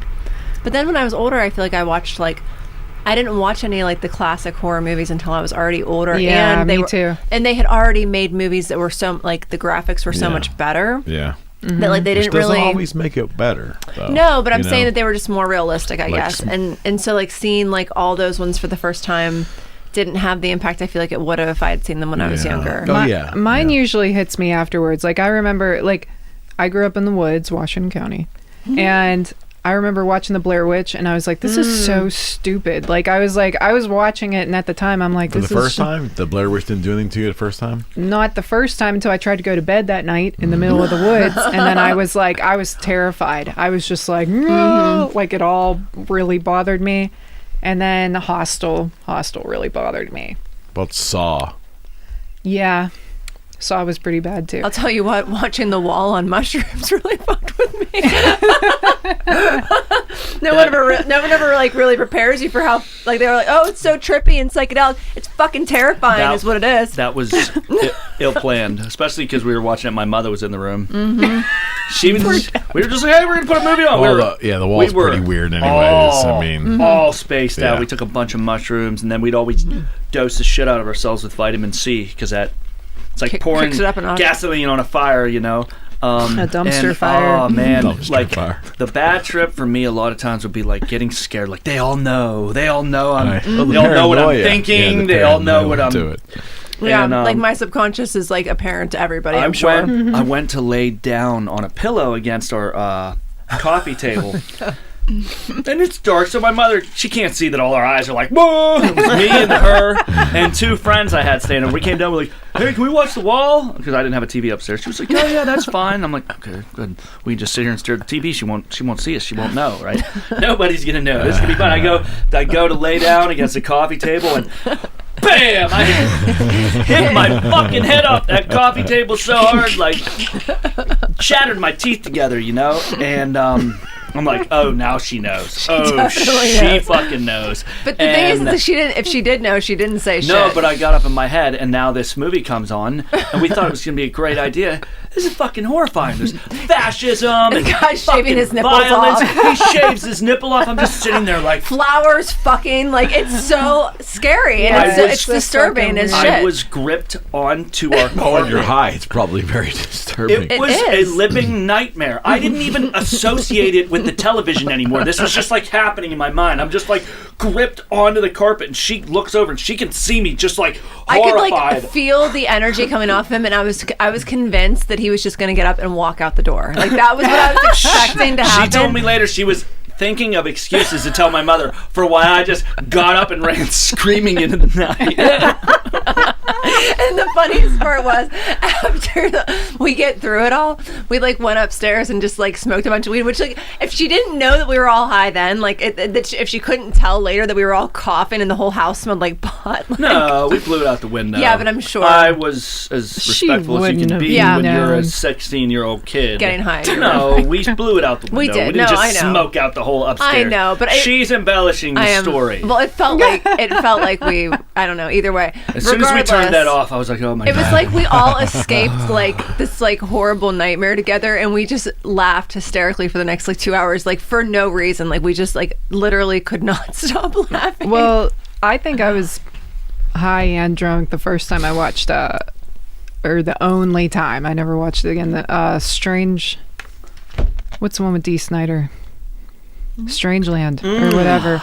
And I think I forgot about that movie. The Piercist who like tortures people. Yeah, yeah. So an ampelang. And do you remember that scene? Yeah, the testicular piercing. Oh, yes. Dude, come on. No and ball I think pain. a lot of people. You brought it up, and I watched it with a group of friends that were like, "Oh, this movie's so cool, you got to see it." And I think I sat there by myself, and like every time something got stabbed, I was like real obvious that it was like bothering me, and people were like, "Are you okay?"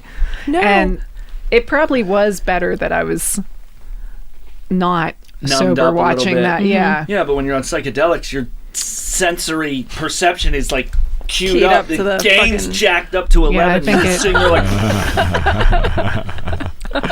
You remember we watched Goldfinger, that Austin Powers movie, the one time. Is it Gold Member? Gold Member. Yeah. I just remember it was like there was so much sexual innuendo, and like I'm all tweaked out, Constantly. and like it just like it fucked with my whole trip. I was just like, it was like everything had this like dirty baby. undertone to it. Like, Dr. Evil. The whole rest of the night seemed like everything was just like not kosher. You know, Lauren really does that supposedly. You know how like Dr. Evil is based on Lorne Michaels from SNL? I guess he really does that all the time. And Dana Carvey and David Spade have their own podcast now, and I've just been in heaven. So they had Rob Lowe on the one day, and they talked about Lauren a lot, which he's just fascinating. He's so funny without even trying to be, and they all do like the best impression of him. And Rob Lowe was talking about how like Lauren was over his house, and they're like hanging out in the hot tub, and he did that, and he's like, "Do you think Mike made Dr. Evil about me?" And Rob's like, no. I bet you it's somebody different. That's awesome. But I didn't get to say my favorite horror movie. Oh, go ahead. Sorry, Jer. No, that's okay. We started talking about drugs, which is the point of the episode. Yeah. So, the original Texas Chainsaw Massacre. That's a good one, but that's on. There's 3. You're gonna name Rob Zombie's movie, aren't you? No. That was bad. They weren't bad, but no, they're not up there. Bad. They're Okay. bad, but no. I'm talking about truly disturbing shit. I think. Oh, you haven't heard mine I yet. think number 2 is probably. There's 2 of them, and I'm trying to figure out how I want to place them. I would think number 2 is what the hell was the name of it? In the Mouth of Madness. I remember you talking about that. But It's I a don't movie remember that not a lot of people well. have seen. It was so based on Stephen King. They called the guy Sutter Kane, but it was based on Stephen King. It was a horror writer, and whoever read his books went to this like little town that didn't really exist, and became like these awful creatures. Like I remember this old lady, like, and her husband, and she like bent over, and all these like legs and protrusions are coming out. Like these people were like basically. Is this a movie or a book? It was a movie. Okay. Yeah, I'm talking about a horror movie, but Okay. it was based on books. Yeah, I mean that there was this horror writer, and yeah. I don't want to give away the ending, but and then I think probably number one was Event Horizon. I just remember some guy pulling his eyeballs out and speaking in Latin. Event Horizon was out in the late 90s, and why have I heard that it's before? I feel like we talked about it on sci-fi horror Yeah, movie. we talked about it on the Alien podcast before. Could be. Some of the Yeah. sci-fi But they- stuff is worse. It's in the future, and they go out to find this. It was like a deep space exploration ship. It's in the future where they're exploring space, and it went through like a wormhole or something and came out the other end, but it didn't come out the same. And the crew was like totally incommunicado, and they wanted to find out what happened, and they wanted to see if anybody was still alive on board. And they get there, and they're watching these tapes, and the stuff that happened was just. I Guys remember pulling this. his Yeah, I eyeballs remember this. out. And I he's do remember this. speaking Latin, and they translate it, and it's. I think I've seen this movie. What he's saying is save yourself from hell. Like, yeah, it was really disturbing. I think the best, most frightening shit for me. It touches on like your worst fears. It's not just a maniac with a knife. It's the idea that there's this awful, horrible evil somewhere in the world. Yeah. Yeah. And it Did can you get did you. you guys ever see Session 9? No. That's another one that's like not Why does that ring a bell? the only person I can think about that's like that's really in it that you would know is like what's his name, the redhead, David Caruso.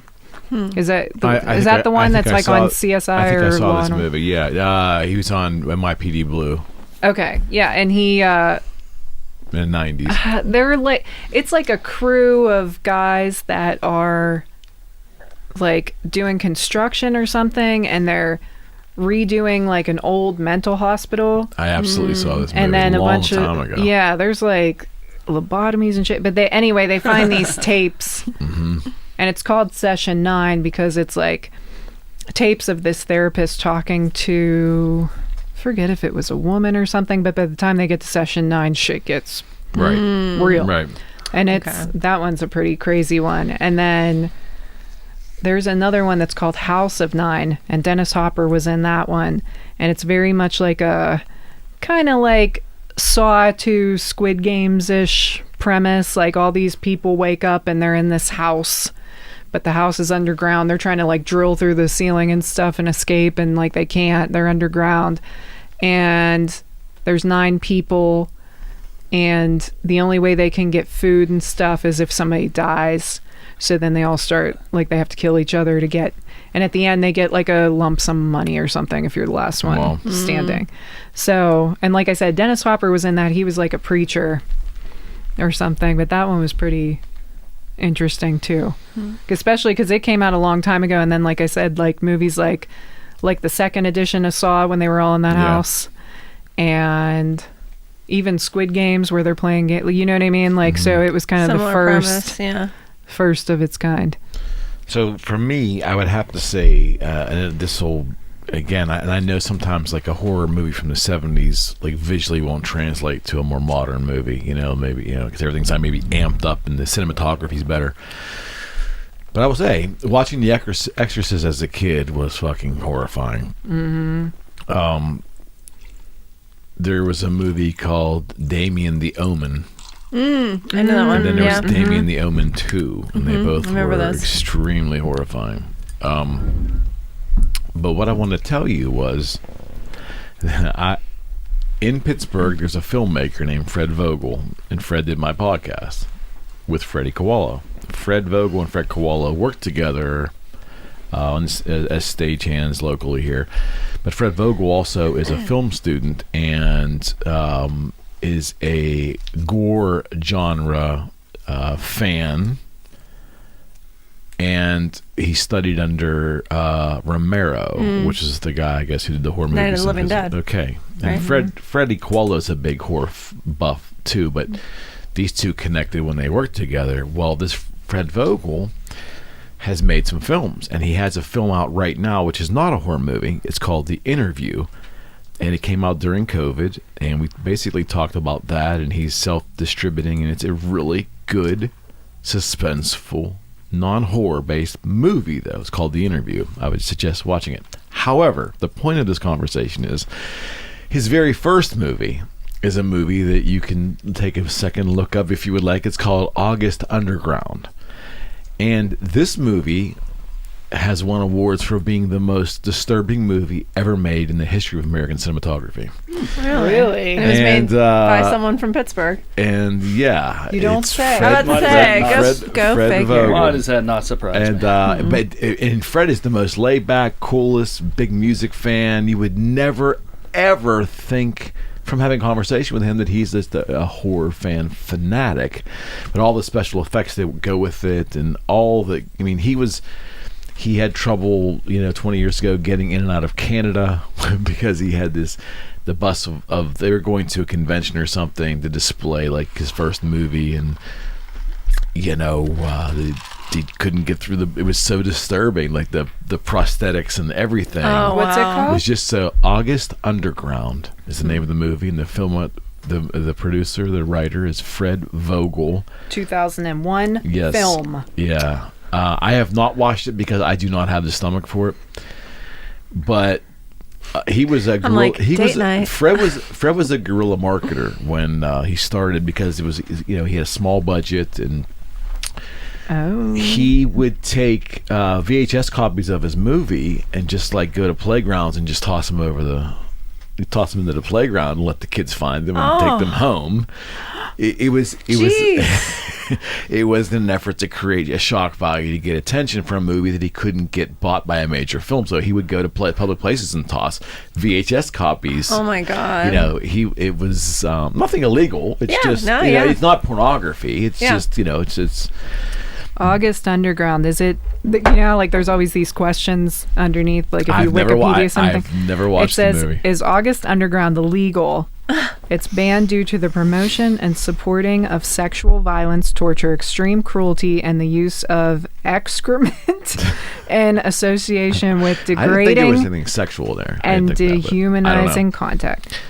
What sounds like there's like a somebody in the movie that's a serial killer, and then he has an accomplice who films it. Oh.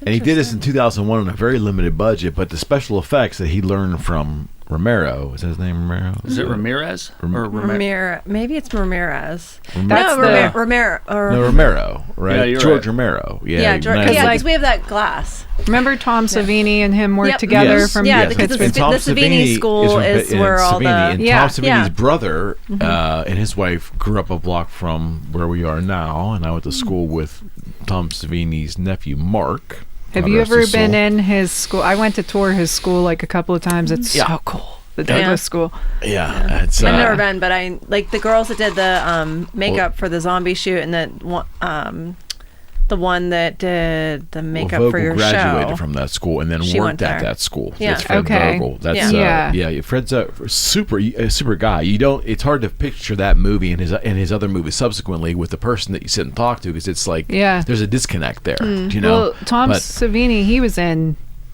What was he in with Ramiro?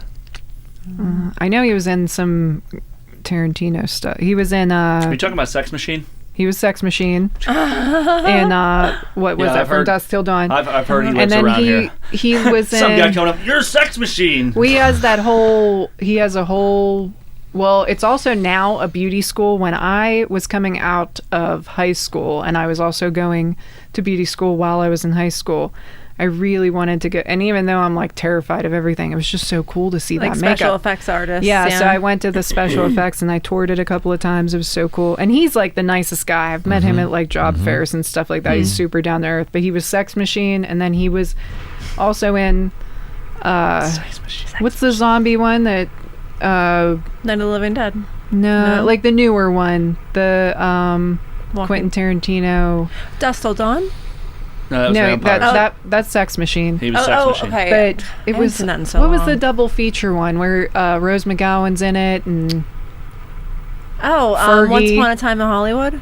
no, I can't think of it. Planet Terror. That's what it Oh. was. He was in that for I don't even a think little I've bit seen too. that one. Fergie's in it, and Rose McGowan, and it came out as a double feature. So Planet Terror came out, and then you had intermission at the movie theater, and then you saw what's the one with Kurt Russell? That was a Quentin Tarantino, and Rose McGowan was in that one too. I'm lost. Shit. And oh shit, I can't think of it. He drove a Charger, and he was a stunt man, and he killed people in his car. He would like get people to ride with him, and he I was know who that is. so he would wreck, and he Yeah. would be fine because he was a stunt man, but he Yeah. would kill them by wrecking I his remember car. that movie. Oh. Remember okay. them? Yeah. So both were Quentin Tarantino movies. When Quentin Tarantino, because of course he has to do everything big and different, he released Planet Terror and Death Proof. It's called Death Proof. Death Proof. He released them both at the same Yep. time, and Yep. he released as like an old-timey double feature. Yes. And Yes. so it was like and the graphics two were all like movies. it looked like it Yeah. was done in the 70s. So not only was Tom Savini in From Dusk Till Dawn with like, what was that, George Clooney and all that, but he was in Planet Terror. Took me a while to like get all That's that. all I was right. like, But Fred's most recent movie, The Interview, is not a gore movie, it's just a suspense movie. It's called The Interview, and it you can look that up too. But it got released during COVID, and it's done very well as an independent film. And I think he was stifled from. I think a lot of the independent circuits were kind of shut down during COVID, But he. Fred's a good guy. I've had him back on the podcast. We did a music podcast. Myself, Ed Wazinski, and Freddie. We did a music podcast. Just a really super guy. But this is a very. I mean, his story is something. Like he's just he loves the whole makeup effects. That's where his skill is his special effects. But he just always loved gore. He grew up on Fangora, that magazine, I guess, and he just loved that stuff. And his movies. I used to read that. One of the most. Yeah, but he told us about the troubles he had getting in and out of Canada and so forth. And he's right here in Pittsburgh. It's like Pittsburgh's got some interesting connections for sure in cinematography. No one thinks about that, but we do. Well, it's like our second. We're like the little sister for New York. Whenever someone wants somewhere cheap to film, 100%. I mean, Yeah. we used to be anyway. Well, we have that. I think a lot of the old buildings, and we've got that like quote unquote Gotham look to the skyline and some things if it's done right. There's I don't know. I think it's just Pittsburgh used to be a hub for movies, right? That was a thing for a while. Not so much Right, anymore yeah. now. We don't want your Hollywood. yeah. You Hollywood. Yeah. You Hollywood stuff. Okay, so part 2 of the podcast here. I want to talk a little bit about ego. Okay. Something you probably don't sit and think about every day. I don't have one. I'm totally She's the just only one in the down room to without it. earth. Yeah. Yeah. So, the reason I want to bring it up is because we can, we don't have to dissect what the definition is, because I'm sure ego is generally the same for everybody. We get it.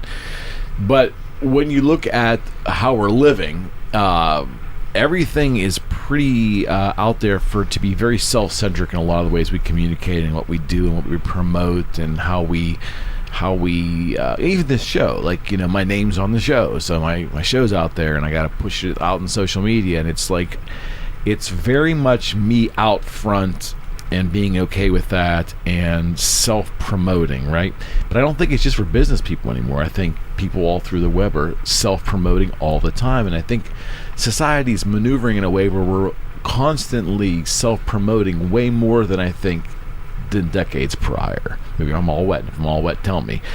But one could look in and say, our egos are either out of control or we lead with our egos much more now. I mean, in the sense is that maybe social media has kind of pushed our egos to the forefront, and is that having a direct effect, or is that in stern conflict with the concept of being humble and humility, and what I think is the dire need for more humility in the world too? Are those two fucking with each other? I think there's a big difference between having an ego and having an inflated ego.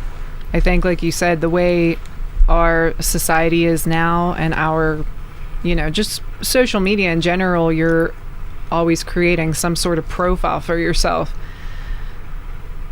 And like your individuality matters now in society, but it's a lot different than taking it too seriously. That's a good way of putting it. So individuality now has a platform because social media has given everybody a voice. And individuality is encouraged. Before it was like you stood in line, you did what you needed, so I think... Sure, that's on the surface though, but if you look, all the trends are the same. Like, who is being really creative and original on their social media platform? Some people are. How dare you? I don't think... Have you seen her hair? I don't think... That's original. Creative uniqueness when I think about social media. That's probably just me. Like back up again, what'd you say? I don't think about creativity and uniqueness when I think about social media. Because if you are doing something different, it doesn't take off. Everybody's following the same trends, because that's what's going to get a recognition. So I think you're right in that way. That just strikes me. But aren't we all unique enough on our own that we don't have to think about it? Like, social media is just lifestyle obsessed. Really, like it's vanity. Most of social media. No question. What it's really all about is question. just vanity. It's lifestyle obsessed. Really, just ego gratification. That's what most of social media is, in my opinion. Yeah, I feel like there was a time when it was like a little bit newer that like if you were like quote active on social media, it might be because you had something that you were like, you were an artist, you were a musician, you were a Bring a back model. MySpace. I never even used MySpace. You and I didn't even have computers during the MySpace era. We didn't have a bed during the MySpace. Yeah, exactly. Like, you and I didn't have a phone during the MySpace era. A lot of times we didn't have electricity. No, most of the time we were able to keep the electricity on. Sometimes, yes. Most of the time. But I will say that I feel like currently, like everybody has social media, so everyone's talking, and so I agree with you. I wouldn't look at it as like a creative outlet. I think that there are creative people, but it's almost like the same way there are creative people like in the mall or like they just happen to be there. Yeah, exactly. Like, you know what I mean? Like, it's just like the vast majority of what you're seeing on social media isn't necessarily like the best. And even if there are creative people on there, sometimes that's not even what they're using their social media for. Sometimes it's just something that's fun to whatever. Hashtag YOLO. YOLO. Oh, YOLO. But you know what? I didn't even know what that meant until like a year or two ago. Yeah, me neither. I'm so lame. You only live once. My stepdaughter to tell me that.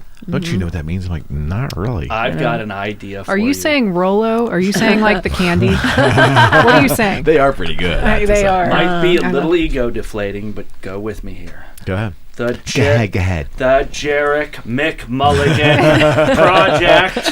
Wait, I got the first part of the last name. I guess we're even. McMulligan.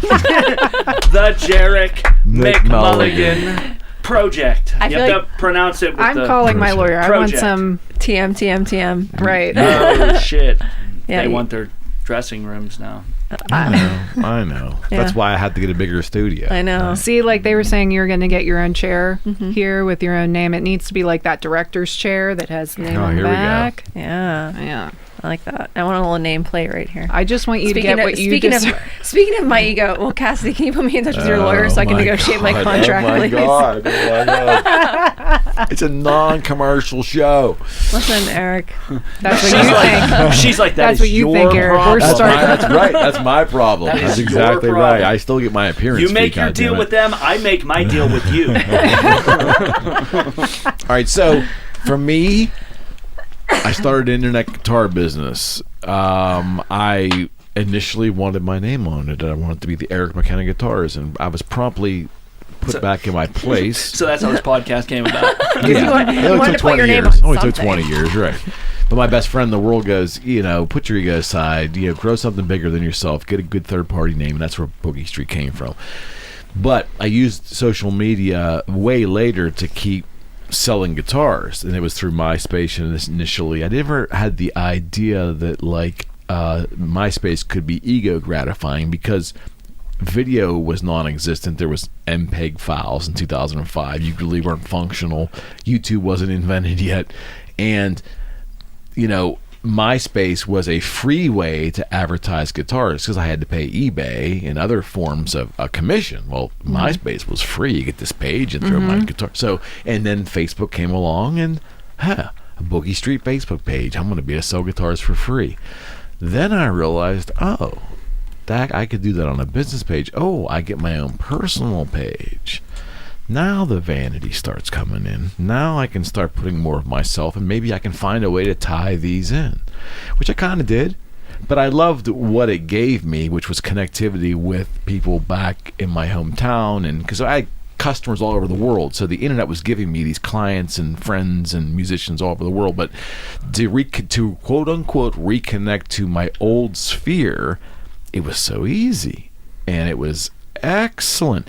And once I left the guitar business and moved into realty, it served me well. So, again, the question would be, ask myself, Eric, if you weren't a realtor, if you were a guy who drove truck cross country for a living, would you be on social media? And the answer, I have to tell you honestly, is probably yeah. I like the connectivity. I like learning about people's lives. I like showing a portion of my life. I actually like it to the point where I really like it. I think it has at times enhanced my life. There's definitely an ego component, 1,000,000%. Guilty as charged. But I didn't come to it. I came to it indirectly because I came to it from a business standpoint in the beginning to sell more product. And then I realized, wow, this could be really amazing if I could find that human connection in there too. That's how I came to it. I think that's the difference. I feel like social media gets such a negative connotation because people look at it like that. Like if you're promoting yourself and you're putting your true authentic self out there, people are like, how dare you. But like if you were saying something false, or if you were saying something very egotistical, like I'm the best realtor in the world, I'm the best, you know what I mean? But you mean I'm not? You want an Oreo? No, I'm kidding. But I mean, like, I'm in check over here. But especially with like even what you and I do for a living, it's very personal. I think there's so many of us out there that people choose who they mesh the best with, and I think it's great. I might be the minority of like, I love when people post pictures of their kids. I love when people post pictures of themselves. I like more cats. Cats are she great. She wears them. Yeah, the cats. Favorite. I mean, I love when people just have a page that is them. I feel like I said, and of course sometimes you're getting the highlight reel. Why wouldn't you? I don't really want people to put their negative reel. I don't care. Like, I mean, if you are having an issue with something, I don't necessarily want to see that, but if you sometimes you do get that on Facebook. Well, that's what I was just thinking. Sometimes you do want to see it. I almost feel bad if you got a new car and you're proud of yourself, I'm so glad you're posting it. Or if your kid did something that you're proud of, or if you're no, don't promote that. We're so sick of seeing people's kids. No, I like seeing their kids. Never enough. Post your car. Never enough. Never enough kids. I will say that I almost feel bad. Like if I see someone posting like the bad things that are happening to them, my first thought sometimes honestly is like, I wonder if they just don't have anybody to talk to, because I feel like absolutely, when I have a bad day, like I don't really want it out there in the ether. Like I want to make a personal connection with someone and I want to talk to somebody. More often than not, like 100%. If I tell Cassidy like I need a phone date, it's because like I need to talk. You know what I mean? We're not putting it out there on social because media. I haven't talked to her in forever. But at the same time, like if something really like upsetting happens, the last thing I'm probably going to do is put it on social media, and the first thing I'm going to do is probably call a friend. And it does make me feel bad sometimes, where like I wonder, like, do they just not have friends, or they don't have people they feel like they can talk to? I don't like necessarily seeing that. And I know just in my profession, and especially after quarantine and after COVID, you realize how many people really don't have that. And sometimes they turn to social media to like get some sort of connection, maybe lots of advice rolling in, maybe lots of camaraderie rolling in. Some people just need like this backup of their right, which that's kind of egotistical. If they're posting, something where they're adverse with somebody else. But I definitely noticed, and I've been talking to somebody about that this week, how often like somebody sits in my chair and you realize they don't have any, and I try to take it's really sad. Yeah, I try to take it as gracefully as I can, because you do want to have that like client and hairdresser relationship. You have a touchy. You get to maneuver in a certain way. Yeah, for sure. because sure. Of course I care about these people, but you also have to create boundaries, because I've had people like that cling to the point of like, I can't help you. I don't know what you want from, you know what I mean? Yeah. I've had people that have gotten my number, my address. Very scary things, because you're very stalkable. You know, I was actually thinking that you're a pretty stalkable person. We just watched you, and which I mean, like, I know we're a little behind, because I know that was, obviously came out a little while ago now, but I feel like of all the people I know, you're like the most stalkable. You also have had that experience more than anyone else that I know. And that's why, like, it's an unfortunate compliment. Yeah, I know. You're very stalkable. Yeah. Well, I think we were talking about in the other room when I was like in an unfortunate incident where nobody should have been able to get to me, and there were people that worked their magic and they were able to get to me even though it was like illegal. Like it's just so I do have to create a boundary, but at the same time you like feel for these people and things like that. So you do see people on social media where you're like, oh, you poor little marshmallow, I know you have nobody to talk to. But like, as far as like the egotistical thing, there's a big difference between like somebody like promoting themselves or putting themselves out there. You're making a connection, like what would be the right client for you, 100%. or what would be the right, sometimes it's not even about business, it just is an extension of yourself. And I think you can make friends that way, you can make connections that way. Let me ask you a question, because this is how I learned to use social media to my benefit. At this point in my career, as my father used to say and joke with me, he would say, "Son, you are an acquired taste." And I said, "Yeah, I understand, Dad. You're right." But that once I really understood what that meant, I embraced it, because I'm not. Yeah, that's kind of what I said when he said it to me. So I didn't understand it in context. My point is, but at 56 now, I don't want to. I don't need to. I mean that very humbly. At this point in my career, I don't need to be everything to everybody. I'm just probably not a good fit for some people. I want people that I can connect with, because I really want that hopefully that friendship long term, but I want that good time and I want that good communication with my clients. So I really want to attract the kind of client who digs what I'm into, what I'm about, my philosophy. I don't want to hide any relevant attribute of my personality. Again, I don't have to get married to the person I'm working with. But I don't want, I want them to be comfortable, because it just makes this journey we're going to get ready to go on real easier, So I'm probably okay with more of myself being out there, whereas a younger age, and I see it all the time, they're almost a chameleon. Like they perceive it. They need to be perceived this way, in this car, with this suit and this verbiage, because they need to create the illusion. Maybe it's not illusion, but I'm guessing part of it is illusion that they're either more experienced than they are, or they find importance in things that maybe they don't. There's not the same level of authenticity, and I don't knock it. I get it. Their careers are in different positions and our ages are different, but at this point in my life, I'm fine with putting the real Eric out there, and I have been for a long time, and I'm just not a good fit for everybody. But if I am a fit for you, I promise you're going to get the best of me. That's the commitment that I make. It sounds like I'm a sales pitch, but I mean, that's why I like connecting with people, for that reason, because they know who the hell I am going into it, I mean, and there's a different, like, I have a good friend who's very active and popular on social media, and I've had other people be like, there's nobody that's that happy, that's so fake, she's so positive, she's so this, she's so that, we know she has problems with her marriage, and she always talked.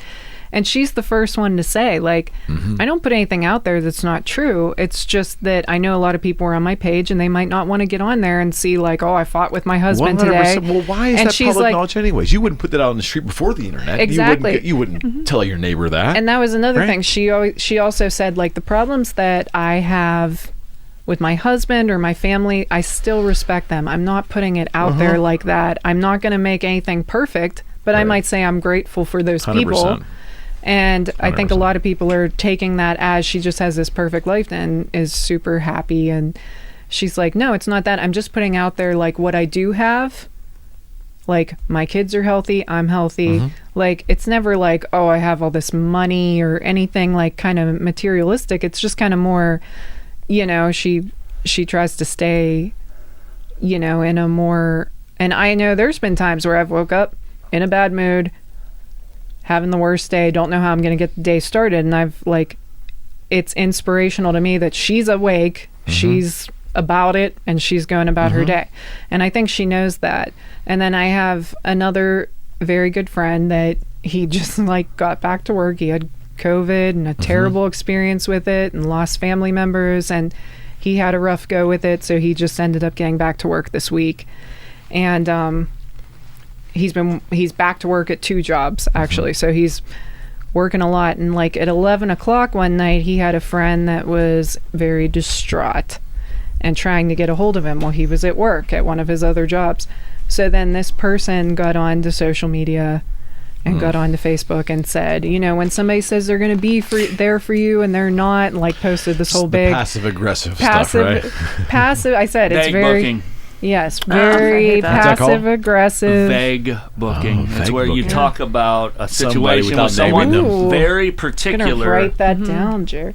I didn't invent that. No, it's a thing. You're right. Yeah. I haven't heard that I'm before. always very careful to not That's take pretty good. credit for other But it's people's also shit. very unfair to expect somebody.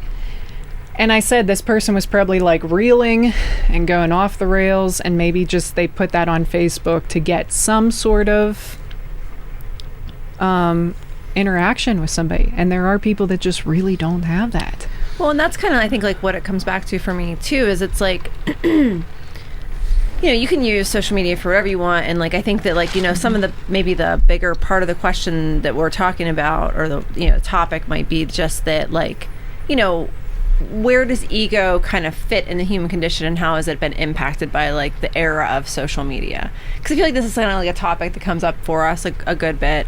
And like, I think that, you know, like, as long, like you're talking about, there's a difference between ego and unchecked ego. And like, I know for me, especially for me as an alcoholic, like it's very important that I'm not, you know, like letting my ego go unchecked, because that's not good for my spiritual condition. I don't think it's good for anybody's, but especially from what I've been taught, it's very not good for me. Is your ego making you be destructive? Right. And or is be it, destructive to and other is it people? like letting kind of like the worst elements of like who I am just kind of like, you know, sort of run wild whenever I'm thinking that I'm like feeding my inner confidence and my self-esteem, because like, you know, don't I want, you know, like all these people to think good things about me and blah blah blah. But at the same time, like there's a healthy balance, and the fact is that we live in like a world that has a digital component to it now. And so like you can be a ghost, like you can be someone that like really never pops on social media at all, and like when you do, you know, maybe you have enough friends in like the real world that like you just like post one thing once in a while and like, you know, it gets a lot of reacts and you're like, oh, good for you. But at the same time, like I feel like there's like no point in like judging people like one way or the other. But I do feel like one of the things that I notice is like, what at least like my observation is if I'm seeing a lot of someone's personal experience, like things that I feel like I shouldn't know about them through their social media, I think it does a lot of times mean that they don't have real personal connections outside of like just, you know, like these like really kind of like shallow, like I'm not saying all on it doesn't mean that all online interactions are shallow, but if you're limited, Just Twitter.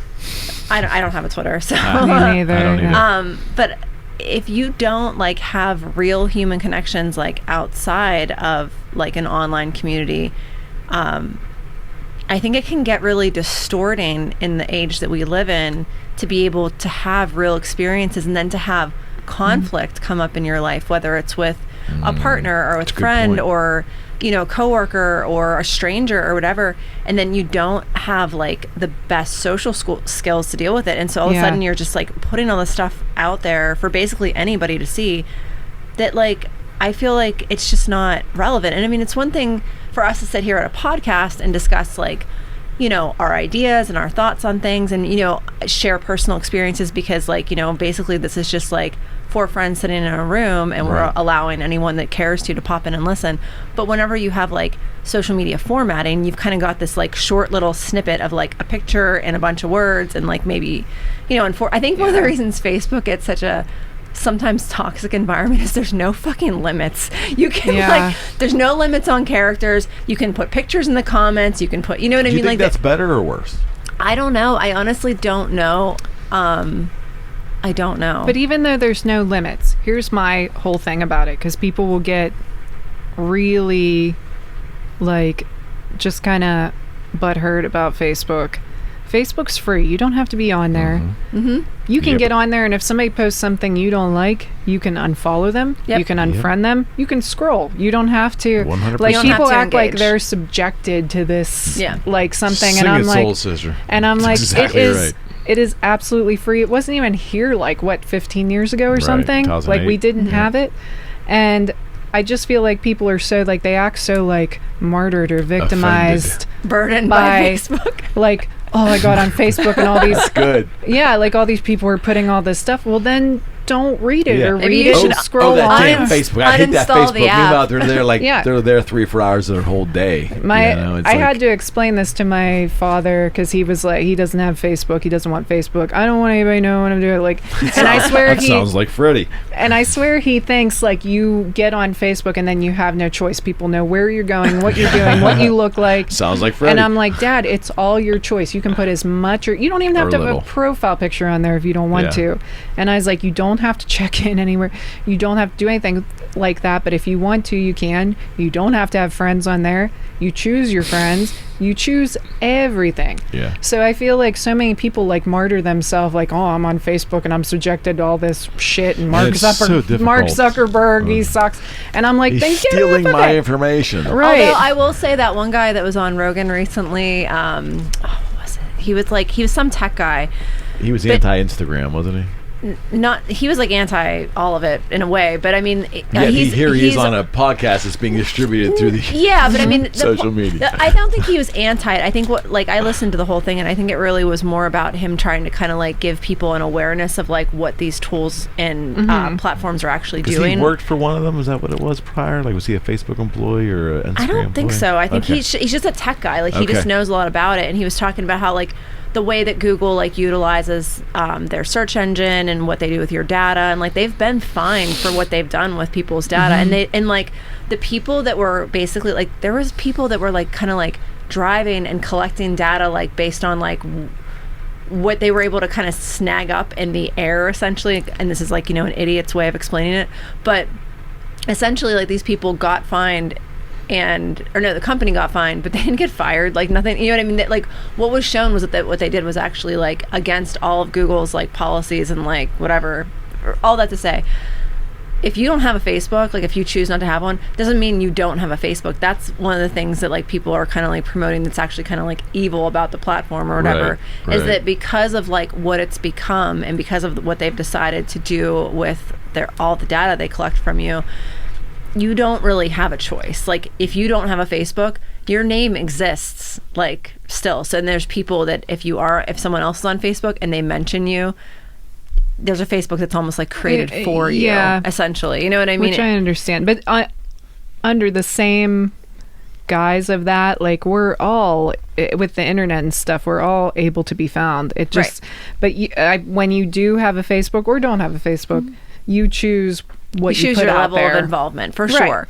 And I do think that like what that speaks to is kind of like a bigger discussion of like, you know, like what choice do we really have as far as like what our data, like the one thing you can do as far as your ego is concerned is you can control the narrative a little bit on like what's out there about yourself, because there's gonna be stuff out there about you anyway. And so like you can decide like, well, I'm gonna choose to share things that I think are helpful or positive or, you know, authentic or whatever.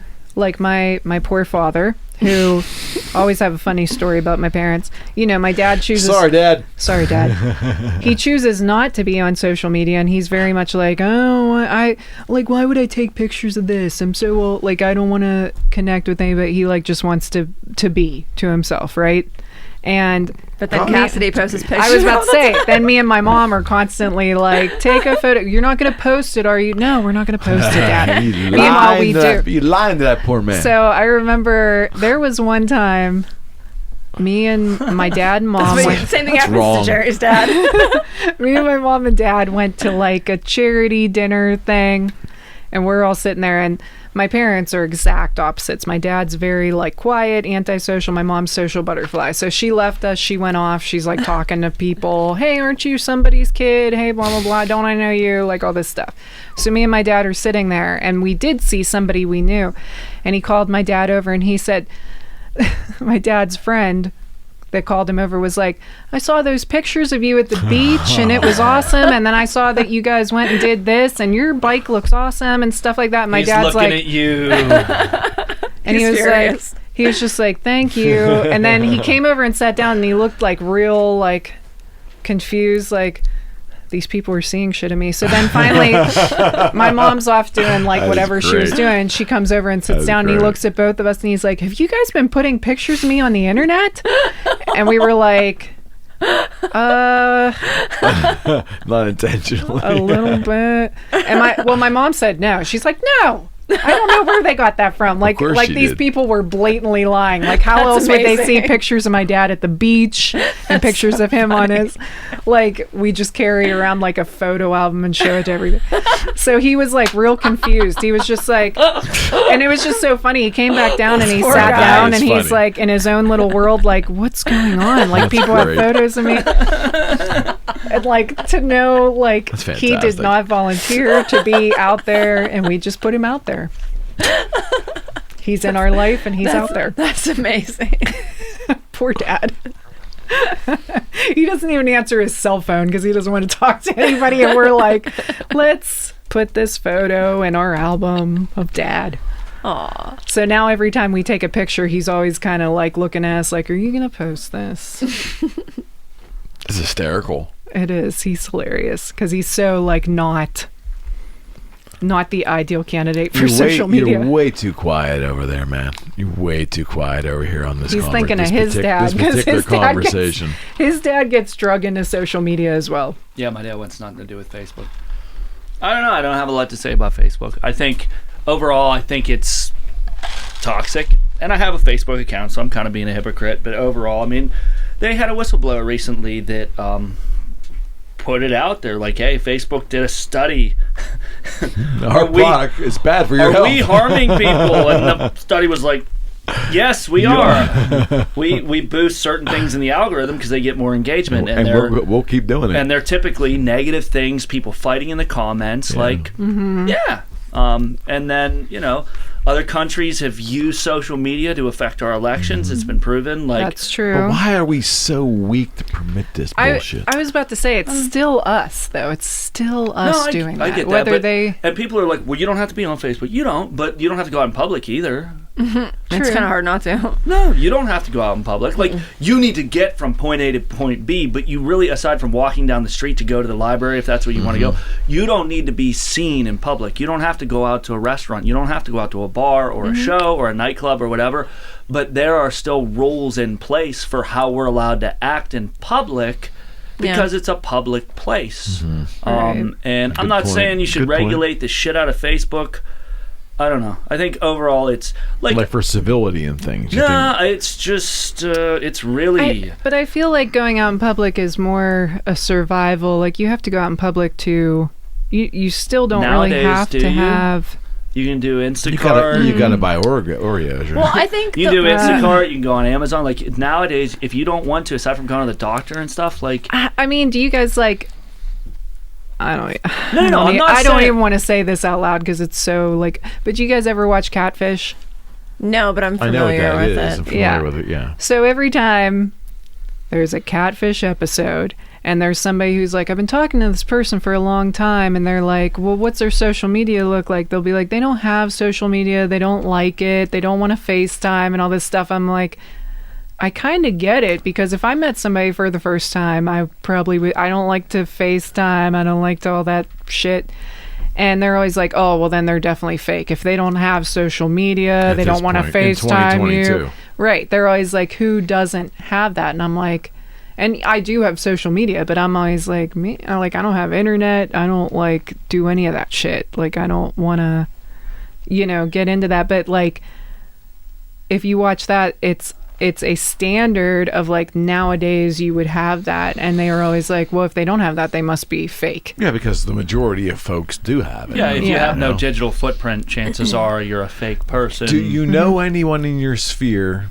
You're gonna say your dad, of course, but my dad. Okay. Yeah. Beyond other than my dad. That has nothing. My mom. Yeah, there's people there are people that are our age group. I won't say I know too many people they're that out there. I mean, they're like rare fish. Like, yeah, exactly. And I will say most of the people they're swimming around there somewhere, but they're not right in the other room. Like nowadays, the standard is that you have a social media account. I will say that a lot of the people that I know that are like that have had social media accounts, and then it wasn't for them. They didn't like it. Oh, you know what? My cousin. I have a cousin. My cousin Jeremy. He doesn't have one. But seriously. But what I will say is one of the things that it highlights, I think, is that certain people, and this isn't a bad thing. This isn't like taking a dig at anyone. But what I will say is I notice different people post different things, and they want to be seen in a certain way, especially like initially, like whenever things were first kind of like getting started. And to be fair, like all of my cousins are like, not all of them, but this particular group of cousins is like around the same age as me. So Facebook was only coming out when we were like in our early 20s. And so what are you doing in your early 20s? You're like, kind of like, for some of us. You're looking pretty good. You're putting pictures of yourself out. I mean, think about. I wasn't looking that good in my early 20s. Okay, you and me were the exceptions because we were barely hanging on by a thread. Okay, but I'm saying like, you're feeling yourself, like you're getting out there, you're mixing it up. 2008ish, right? That's kind of when it went. I want to say 2007, 8. I think I got one in 2009, and I'll tell you what. You look at those Facebook memories; it's so much more different. Yeah. When, like, back when I started, you didn't have people that were friends that you didn't know. Right. It was all, like, your real friends. Yeah. So, like, you would post whatever that you knew your friends group would see. Like, that I would never post for, like, like places where I was and shit like that.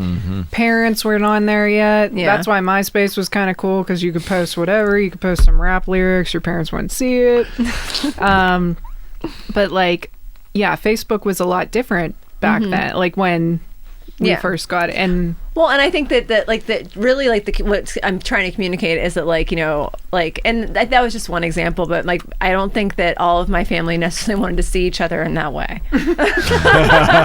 So like, and I think a lot of people, because I would say this particular cousin's like only maybe a couple years. I have another cousin actually that the only social media he has, my cousin Jamie, is the one that he helped open for the department that he works at a college. Okay. He doesn't have any of his own. He doesn't have a personal Facebook. He doesn't have a personal Instagram, nothing. But he works in like at an art school, but he works in a tech industry. Like he builds video games. So he's very adept at it. And he's only like, he's probably a little bit younger than you. You know what I mean? Like, I think in a documentary, wasn't it The Social Dilemma or something like that? I think Lee was telling me that. Someone's telling me like a lot of people in tech, they don't want you to. They don't. Well, not they don't want you to, but they don't. Sorry, go ahead. That's right. They do not want their children to have social media. Like people who created it looked at their kids, and a lot of them are like, "You are not getting on there." Like, it's incredibly toxic. Like the whole deal. It's just, and I know we've like adapted it into our lifestyle, and so have I. Like it's hypocritical, but like when I look at social media and what it's done, like. We have supercomputers in our pockets. I know the typical thing, I've got access to the world's blah, blah, blah, blah, blah, blah, blah. Go ahead, look up how to make your own fucking tapioca pudding, dickhead. We don't give a shit. No one's stopping you from using that supercomputer to better your life. In general, it's not just social media. Tapioca makes everything better. It's like the capabilities that we now have because of technology, amazing. What it's done to our lives not awesome. Like agreed. what it's done to our lives, I feel, is very harmful. I think the average person would be happier if social media didn't exist. I think a lot of teen suicides would not have happened. I think a lot of eating disorders wouldn't have gotten worse. I think a lot of mental health issues would not have become exacerbated. And like, I hate to sound so negative, there's positive things about it. Like, if you're in a band, you kind of can't stay off social media if you expect anybody. Or you're self-employed, like you and I have to. Right. We have. Right. It's an. You don't have to. It's an avenue for us basically to acquire additional business. I'm going to call it a necessary evil, and unfortunately, like, I sound like I turned 40. I'm an old grump now. What the fuck does that make me then? You're past the grump. You're into the curmudgeon. You're into the. You I love that word. I love It's that. all this No. stuff. You passed the curmaggeon. You're in the enlightened. Yeah. You know? Oh, I'm enlightened. You're here now. to teach me. You're here to show me. Oh, I'm gonna teach you. All right. You're here to teach me how to fucking deal with Oh all. man, it's the blind leading the Fine. blind. And Pretty this, much. we just talked about this before the show, and I was Come like, on, we can rip it on I Jarrett try now. and keep it very positive on the show, and I'm not as open-minded as sometimes I come off, but I'm just going to be point blank honest. It's a necessary evil, and in my opinion, the bad outweighs the good. Yeah, I See, agree. and I see your point. I do. And I'm kind of glad that as a bullied kid, I didn't have it, maybe. But at the same time, there's so many resources online that you can find for if you have mental health issues, if you have... I mean, you can literally get online and find any group you want. We could have those resources without what's known as social media. Social media and the internet aren't synonymous. So let's But it's so- let's talk about that because So that's it's so a much great more point. easy to navigate for these young kids. And to be honest, like sometimes I look at it and I'm like, my two oldest godsons are 22, going to be 22 and 15, and they have social media, they don't use it.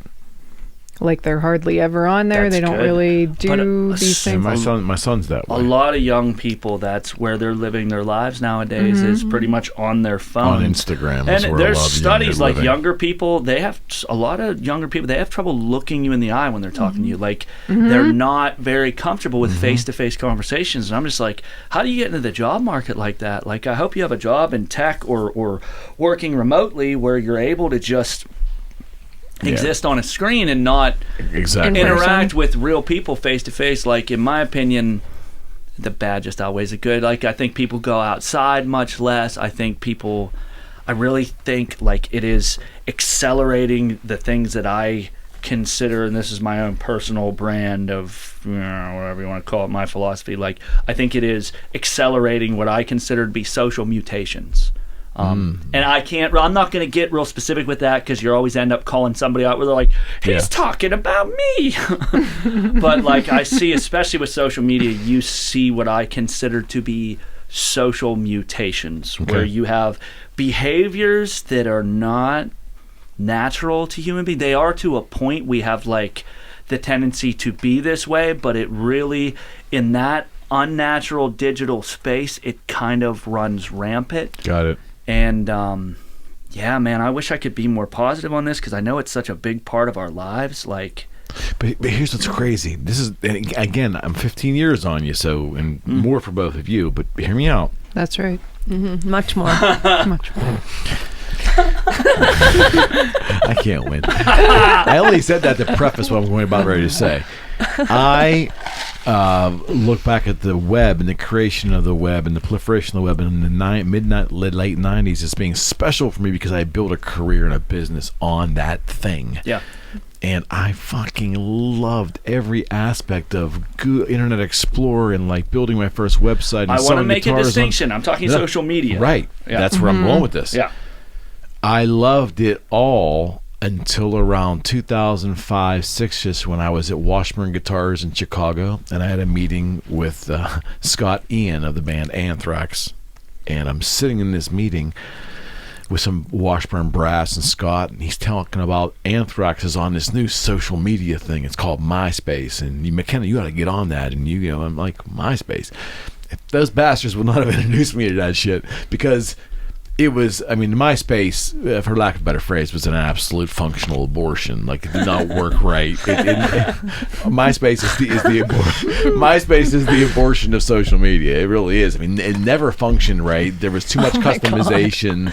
It just did not function right. My point is, the web was so cool before social media. You would go to a browser and intentionally look up shit you were curious about, or get your news streamed. You'd learn to bookmark things, and there'd be updates, but you would go and pick and choose and go seek these things out. You were not being inundated and bombarded with this stuff. There was an archaic form of connectivity with humans called message boards, and I utilized the shit out of the boogie board, which was our message board on our website, and I had thousands and thousands of guitar enthusiasts and people that bought our t-shirts and our guitars on there. But what was wonderful about it was, like, at this little thing we're doing here, the idea is to slow life down and have real conversations, right? I felt that message boards were phenomenal because someone would respond, and you'd refresh the screen and it'd pop up, and then you would write like a response, but it gave time for it to kind of like marinate. It gave you time, and you didn't feel any urgency to have to immediately respond. It wasn't really in real time. Does that make any sense? It was kind of just a message exchange back and forth. It was archaic, but it was at a slower pace. I think it was more civil, way more civil. And it was, for me, maybe because of my older brain, it was more functional. I didn't feel overloaded. And again, it was very selective. I understand Facebook and Instagram, there's groups and you can customize your experience. I get all of that, but you're still being inundated and pounded with commercials, pounding with ads. I don't think you really I didn't have any of that stuff. I honestly don't know that you really can. If you only interact with groups, you could. Yeah, but I mean, and like, never go to your feed. Here's the thing, and this is what that guy was kind of saying, and this is kind of, I think, what you were like, alluding to with the idea that there are people in tech that don't want their kids on there, is that it is designed to feed you something that there is an agenda behind. Like, it's designed sure to. It's designed to increase continue. Your engagement. Yeah, Right. and it's designed to be addictive. You were saying what? If you look at somebody else's feed, it won't be engaging. It's not going to pull you into it the way if you open your feed immediately. Like, I get stuck. Don't let me bullshit you. I will sit there and scroll Facebook I was for about 30 to say, I think fucking minutes. Yeah. To me, it's harmful to me. Maybe I'm biased. Once again, It's that's like harmful to us too, everybody. That might be like not a great opinion because people don't like to hear like, oh, I'm out of control. But like, to me, if I'm already like into something and looking for something, hell yeah, I want more, pile it on top of me. I'd rather like do that than look at it. Look at you and memes, right? You want as many memes as you can get. Right. I like memes. I like turtles. See, the dumb brain comes out. I'm just like, I like memes. And Jer had said this on another episode too, that like our generation, the lizard brain was just like, yeah, click memes. So funny. Gonna make me laugh. Jer had said on another episode too that like, we really, our generation, we had roots in the dirt and then we got into digital. So for me, something like Facebook and ads and social media and all this stuff enhances my already there life. You know what I mean? And already enhances my connections that I'm able to make. For the younger generation, since they came in with that, I do see how like it could be like this is the standard. If you don't hit this, then you're worthless. I do see how like it could be detrimental that way. I'd like to think like at the age that I was at when I didn't have a lot of resources for things that I needed, if I had social media, I'd be able to have that. I went to a very small school, didn't have a lot of friends, didn't have a ton of support for how different I was. Okay. And it would have been nice to be able to like reach out and find other people, even if they were like across the globe. You know what I mean? Right. And if I got an ad or two for things that maybe I would like, oh well. I just feel like for us, maybe it is a different experience than what's coming up right now, because I think you're exactly right. Well, I think one of the things that's like dangerous, I guess, is that there is like obviously a political agenda in big tech, and there is a lot of like skewed information, and the idea is that basically like you can, if someone's on the fence, like that's kind of like those are the people that you can affect. And if the entire industry is geared towards one political party, and I'm not saying like this is even me taking like my own beliefs out of the mix, Right. but regardless of like what I believe, I don't think it's a fair system if we like have an entire industry that's basically controlling an entire component of our lives and almost like our psyche now, because it's almost like you know, like they're like we all have like a meme is basically an idea, you know what I mean, like it's an idea personified in like a picture, and like that becomes part of like the, you know, the human conscious experience. And if the industry behind that experience has a political agenda, I do feel like that becomes really harmful, because it takes away choice. You know what I mean? It takes away the idea that someone could come up in, you know, the world and then decide to utilize these, you know, Facebook, Instagram, Twitter, Snapchat. There's not enough choices. You know what I mean? But I mean, I'm saying like, so these all of these things are pretty much like owned almost by like all the same companies now. Certainly. Google, like, you know what I mean? Like, Yeah, there's not enough choices. The point is that like they are all backed by one political party, and so like Yep. Now they are. I think it's always been that way. I'm pretty sure tech has pretty much always been a certain ideology, and like it doesn't matter what your opinion is as far as like what you believe or what you don't believe or what your political leanings are, what they aren't. The idea is that like they have the ability to influence, To manipulate. your thought frame, because they can choose like your feed. Yes, like your feed is designed to be engaging towards you, but like they can choose to show you what you want to well, think about what it. they want you to see. Facebook really doesn't have any competition. For what they do, they don't. They also own Instagram, the second largest social media platform, right? Well, that was the only viable competition. They bought it. They bought it. Plus, they're getting in trouble now. They're saying they're forming a monopoly. They got sued, and I don't even know how many states. And I'm a free market guy. I am telling you, but I absolutely believe that the power that Facebook, the power that Google wields in society is not healthy. You have to have, for sake of, especially because they're communication companies. It's one thing if it's making, you know, a hammer. You can have like one hammer company and we're going to be okay. But this is the Unless communication. it's a shitty fucking hammer. It's true. We need good hammers, Eric. Yeah. Yeah, speaking of that, where's my ball peen? Yeah, where is... Yeah, Not in this room, buddy. My ball peen hammer Not in has this room. disappeared. I have to Eric Not find in said this peen. room. Did anybody else hear Eric say peen? ball peen hammer. Yeah, it's not Did here. everybody else hear Eric Peen. say ball and peen? Balls and peen. Did he put those two things? Yeah, so who? Do you know what? Where is the genius that they put I'm those two putting words this on together? Balls right? and peen. I'm putting this on social media and I'm tagging you in it.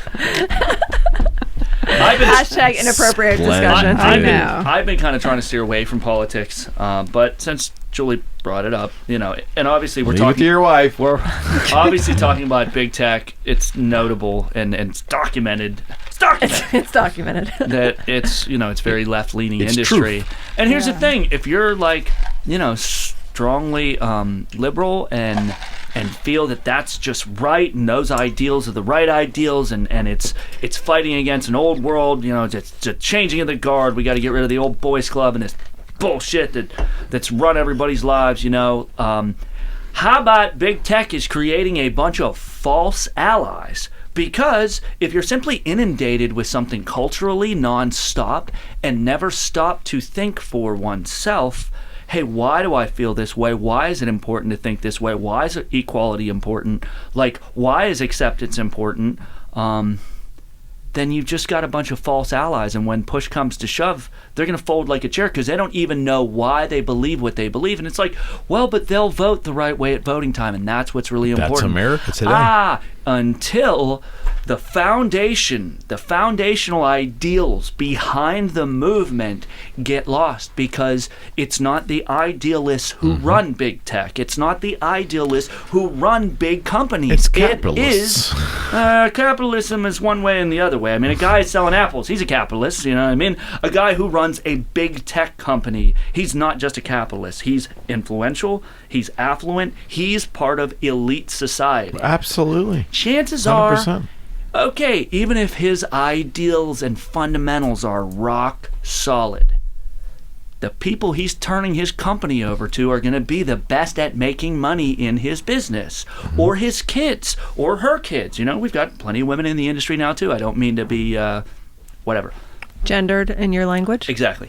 However, the point being, once you have a system in place where people who are...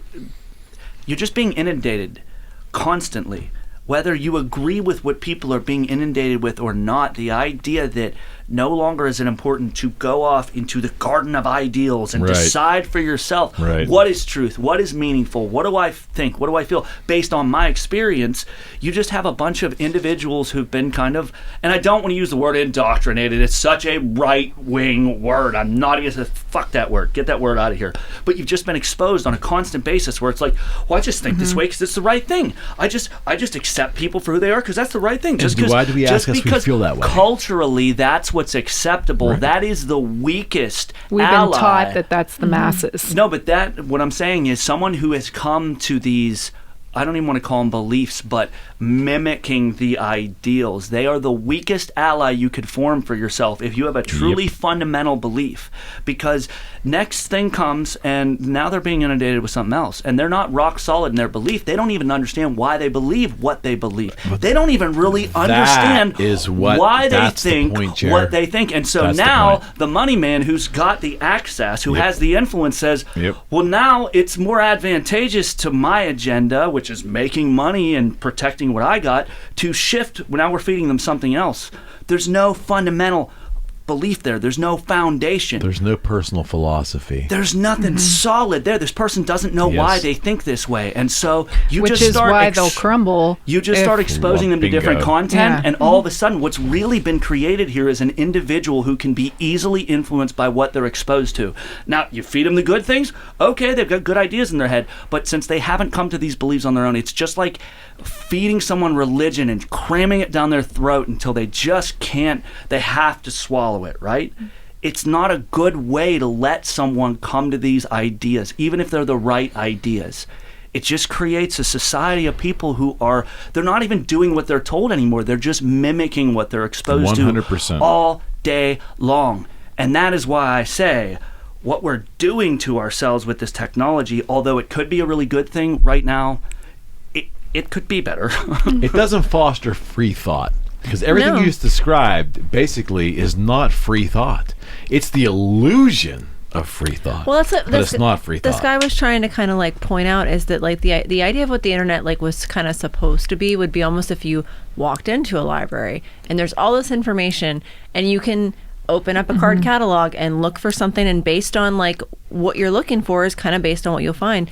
But what we have is this like very targeted search engine curated that is curated, that is basically like going to feed you a specific list of it, like suggestions based on what it wants you to find. And when I say it, like obviously like if the entire industry doesn't want you to see certain ideas. Oh, that's Google from day one. You know, that's Eric Schmidt and those guys at well, Google that's what I'm saying. from day one. And before like, social media. That's just it, is it? And now all of a sudden, like, I mean, there's other options, but every freaking phone comes with Google.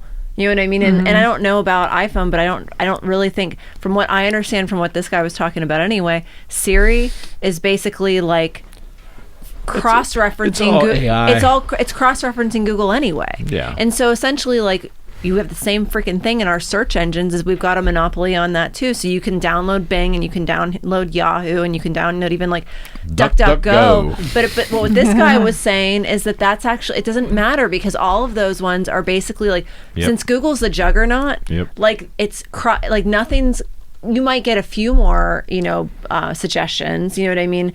But it's essentially like there is like this and I don't understand the way that like coding and tech works well enough, but I mean, I'm kind of like picturing it as sort of like, you know, like I want to find that thing and I need to get through like 8 layers of whatever and have the right keywords and the right, you know, all these things. Well, and that's based on paying too. How many of your keywords and where you're put in the search engine. Like that is all based on money. Exactly. And that's it's like you said back in the day, the internet, you would find some random information by some random dude in like in a house like somewhere in Oregon or South Dakota or across the world, because it was a lot more like we're just classifying information is all we're doing, but now we're prioritizing based on money. Well, how much have you paid, where do you want to be in the search, you know what I mean, how many Google ads do you have on your page, like we are not, the internet now is not what it used to be. It's no longer the final frontier. They have, well, there's a big difference between leading a horse to water and giving it the option to drink, and then dragging a horse to water and being like, we're not leaving until you drink. That's a good point. or until you thirst to death. Yeah. Well, that's the thing is like when you talk about like people, you know, it's even like a weird thing to discuss like election fraud, because now that's become this like whole conspiracy thing. But it's not. I mean, you can take voting machines and all that other stuff completely out of the discussion, and from what I understand, all it really takes is an email blast or an ad going out to anyone that's registered under a certain political party to give them a prompt to remind them to go vote, and you've affected an election. No question. You know what I mean? And that's just it. Is it's like it's even if it's not against the rules, like, hey, there's no rule saying you can't do that, but is it ethical? You know what I mean? I like, think that all was bound to happen with the technology. Yeah, I mean, like, you're right. I mean, because there's a huge amount of sales that goes in with elections. You're selling a candidate to the public. You know, you're trying your best to find an avenue that resonates with this group of public or this group over here in public, and try to sell them on the concept. And salesmanship's been going on forever, so it's going to evolve with the times. I don't say it's right or wrong. There's probably pockets of bad stuff happening, but that was bound to happen. Even if Google's manipulating search results and all that stuff, which they are doing, even that, I can even handle all of that, because I feel that I get a lot from all this technology, GPS maps and all this stuff that makes life easier. Why I don't like social media is I prefer to seek out what I would like to occupy my brain. I'd like to make the choices, and before social media it was a lot easier, because you go to a browser and you type in stuff, and maybe it was curated, maybe I wasn't getting a full range of options, or the order I was given them was curated, but still I was choosing to make a decision to use the web as a tool. You know, and entertainment, Netflix was starting to come out and I get it, but I was choosing to engage with the internet looking generally for something. That it used to be called web crawler for a reason, because you were really looking to find something. Now it's like we're literally logging on to social media and preparing to be barraged. That's right. We're preparing to be smacked in the face with a ball-peen hammer. You're just constantly pulling the shade up on your brain. Pretty much. It's just being projected right into your brain. Because that's easier. And maybe you want thinking. the dopamine hit, or maybe there is something I'm looking. It is the dopamine hit. Well, there was that study, the messenger thing, and also when you look at your likes, it like affects the same part of your brain. Pleasure center. Yeah, and so that's and they're now designed the by the same people that design casinos. Right. Yeah. Like But that's it's how the changed. apps are designed. But so the web for me, at my age point, remembering all of it in its entirety and how I used the early web, it's kind of sad because it's being used by me and the rest of the world differently than it was originally. I literally sat in my good friend Jim Stewart's room, his place in his living room playing guitar, and I said, Jim, this is insane, man. Have you been on this internet thing? And he's like, yeah, I had it at Pitt like in '89. We used to dial in with a hand receiver and things, and he would talk to me about it. And I said, I got this like browser, this internet browser, and I had a 25K modem at my house in Montage, so I would hit enter. I'd turn around and watch, about 3 or 4 minutes of reruns of MASH, and I'd turn around, it populated, and it would come up. But I said, the keys to the kingdom of anything my brain can imagine is like right there. I can go get it. If I have the weirdest question, I learned how to play guitar tabs. I learned how to do that from the web. Everything, but I chose to go get stuff. I didn't get barraged. I didn't like log on to anything and get barraged. And I guess that's where I've gotten out. I'm okay with logging on to Facebook, and even if I'm intentionally looking for something in particular, I know I'm just going to get smacked in the face with everything, man, all at once. But and that's what no they longer, did is it made it feel good. That's not that's not a web experience that I remember that was pleasurable or fun or anything. It was just hitting a message with the boogie board when I would look up and it would say 2,300 members. I'm like, I built this, right? 2,300 humans wanted to come on here at any point in time. That was the aggregate, right? And there were people that were like, we had a thread. Start a thread on this new guitar run. I'd put the photos in there and upload the photos, and I'd write a little essay. And then you'd look, and then someone responded, and you'd read this sentence. It's not in real time, it isn't like your instant chat or nothing. But that was a better way to communicate, I thought, and be functional than what we're doing now. Archaic, absolutely. Well, but I loved it compared to what I'm dealing with now. Yeah, and I had a similar experience with America Online, because it was a little more. America Online was real time. Oh, that was nuts. But it was all based on chat rooms, and Remember just this little, what's the beep? Loop? Or what was the thing where you get a message and it would be some kind of It's like, little, I can't remember. Oh, that was the Facebook pop. I thought. I don't know. Either way, you've got mail. It was more real time, less archaic, but it was all based. It was chat room format. Yeah. And so wherever you're going there because you have a similar interest with other people. I was a nerd. I went on there and did online role playing. It was like basically Dungeons and Dragons with no storyline or anybody leading you, and you just played a character online, and you just kind of created this world together and described your movements and stuff in third person. And like each of the chat rooms was like Cantina or like the Dragon's Lair. I remember chat rooms. Yeah, and it was chat room based, and it was a different experience than Facebook, because you would have mail. You would enter a chat room that had a name, and you had similar interests as the people in there, and you all had something. I mean, yeah, you got into pissing matches and arguments and stuff, but it was more like we were arguing over like whether Metallica was better before they cut their hair. It wasn't It wasn't costing. There was a lot less political stuff on there, and there was a lot less just toxic stuff. It was, and you had to use your imagination a little bit too.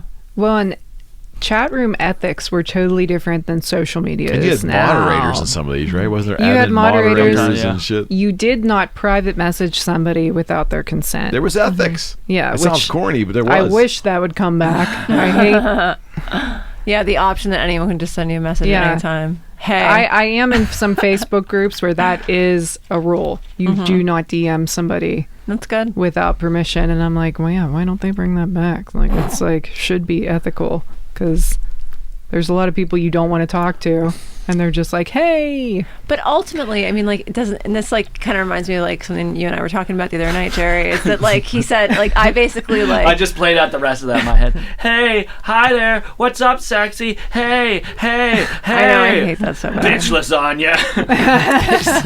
Oh, you've never seen that? No. Ah, Show Bob's. I know Show Bob's, but Oh, that was a whole thing. oh, okay, I don't. Someone who could barely speak English and he calls her bitch lasagna. It's hilarious. Well, there's something I learned, which I might have mentioned this on. You probably had something important to say, and that's No, what, it that wasn't. was It wasn't that It's important. logged all over too. My bad. It's okay. I might have mentioned on a prior show, but early on with this show, I was getting a little frustrated because I was reaching out to potential guests, and I wasn't hearing back. I was hearing back from the men, but I would rarely ever hear back from any female of any age demographic. I just didn't hear it back from anybody. And I'm like, man, I'm not. I mean, so I had to critically examine myself. Like, I'm not. There's nothing inappropriate in my. Could someone distort? And it wasn't anything that I was writing. It was the fact that Women just when they don't finally respond. when they finally would maybe filter through their messages. Oh my God, this is an invitation to something. They would contact me like a month or two later. It started to happen with the regularity. Like, I apologize. I try not even to go in there because my inboxes are all inundated with these men. And I'm like, and then I'm like, what? And dude, completely, because I'm not out in the dating pool, right? So I don't know what's going on. But here, I guess they're just inundated with all this unsolicited, and they don't. So it was not a good method to reach out to them that way, because I'm just going to get lost in all of the other. They're going to see male name and not even answer it, right? I mean, in most of the experiences being a woman, you either get men that, like I said, in a public setting, they don't like any of your posts, they don't comment on your posts, they just slide in your DMs. Usually it's not even a conversation, it's just like, hey, and they expect you to carry the conversation. Or okay, there's always a ton of women that are trying to get you to buy something. Okay. So there's a lot of times where I don't even check my DMs, because it's either men that are like, hey, sexy, and they're sending that to a trillion different women. I mean, it's like all the women. Numbers game. Right, they're fishing. They're just throwing the net out there. Who's biting on that? I don't know. Exactly. Man. I don't know. I think that's fascinating. I feel like you could do that do for a a whole- solid we year, could do and I that for just a whole hope show. no woman ever Yeah, I'm bites like, on that ever. who really, but I don't know. Must work. I don't know. And then, like I said, there's women that are either multi-level marketing or selling something, and they send you this whole like, I'm your best friend. Party. Yeah. essential oils. Hey, I sold essential oils. That's at least worthwhile. But did you cold call people online? Did you like Have be you like, heard hey, about this? Have you heard about the so and so giveaway? I'm like, fuck you, delete, block your ass. So there's a lot of times you don't even like have the energy, because a lot of times when you do get on social media, like you said, it's like lizard brain. You're just trying to like Lizard brain. I just want to look at give me some- what I need. Can I see some cat videos? I always get the like, you snobby bitch. I was gonna say, you got some Yeah, that's serious how that ball points. And it's not conversation like I'm like mean. I'm just like, I I feel either like I've don't gotten say much anything and they less get mad, or because I'm so how obviously that conversation married. I always feel like that has helped me a lot in the internet world, and I'm getting What's older that? too. I feel like I'm less appealing. I've aged out of a lot of these like older dudes that were like, I work with some of the younger girls Watch what that- you say. that get hit on by like these guys, and I'm like, you were 20, 30 years older than me, and you're hitting on me when I was 20 and worked at the studio, and now they're hitting on like the 20-year-olds that work there now. That's so funny.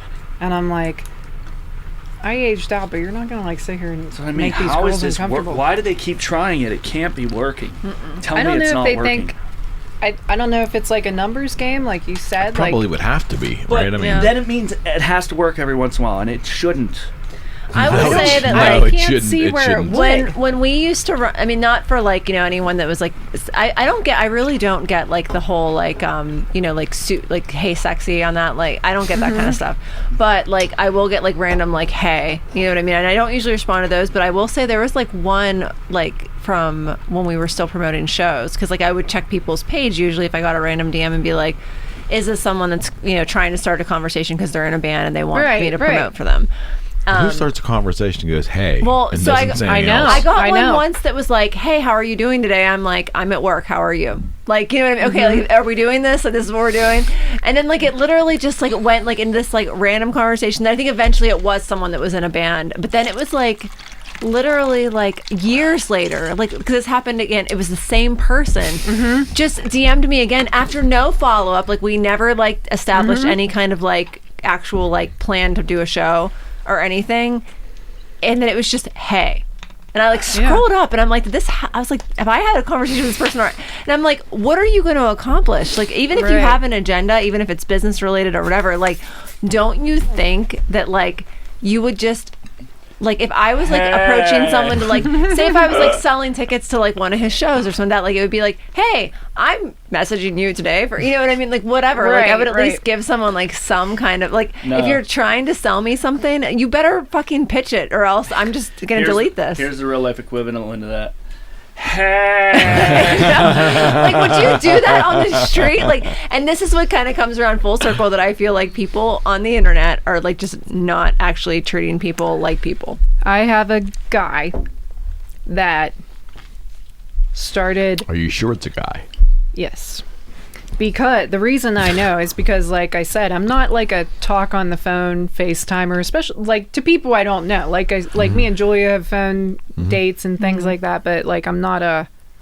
No. I can't. Do you FaceTime ever? That me either. I was going to say, No. you don't strike me as someone that would like that, because I don't I'm ever. at home. I don't want to like sit I don't there want to and see you. Yeah. Yeah. No. So I just don't. Most of No. the time, I just don't even have time for it.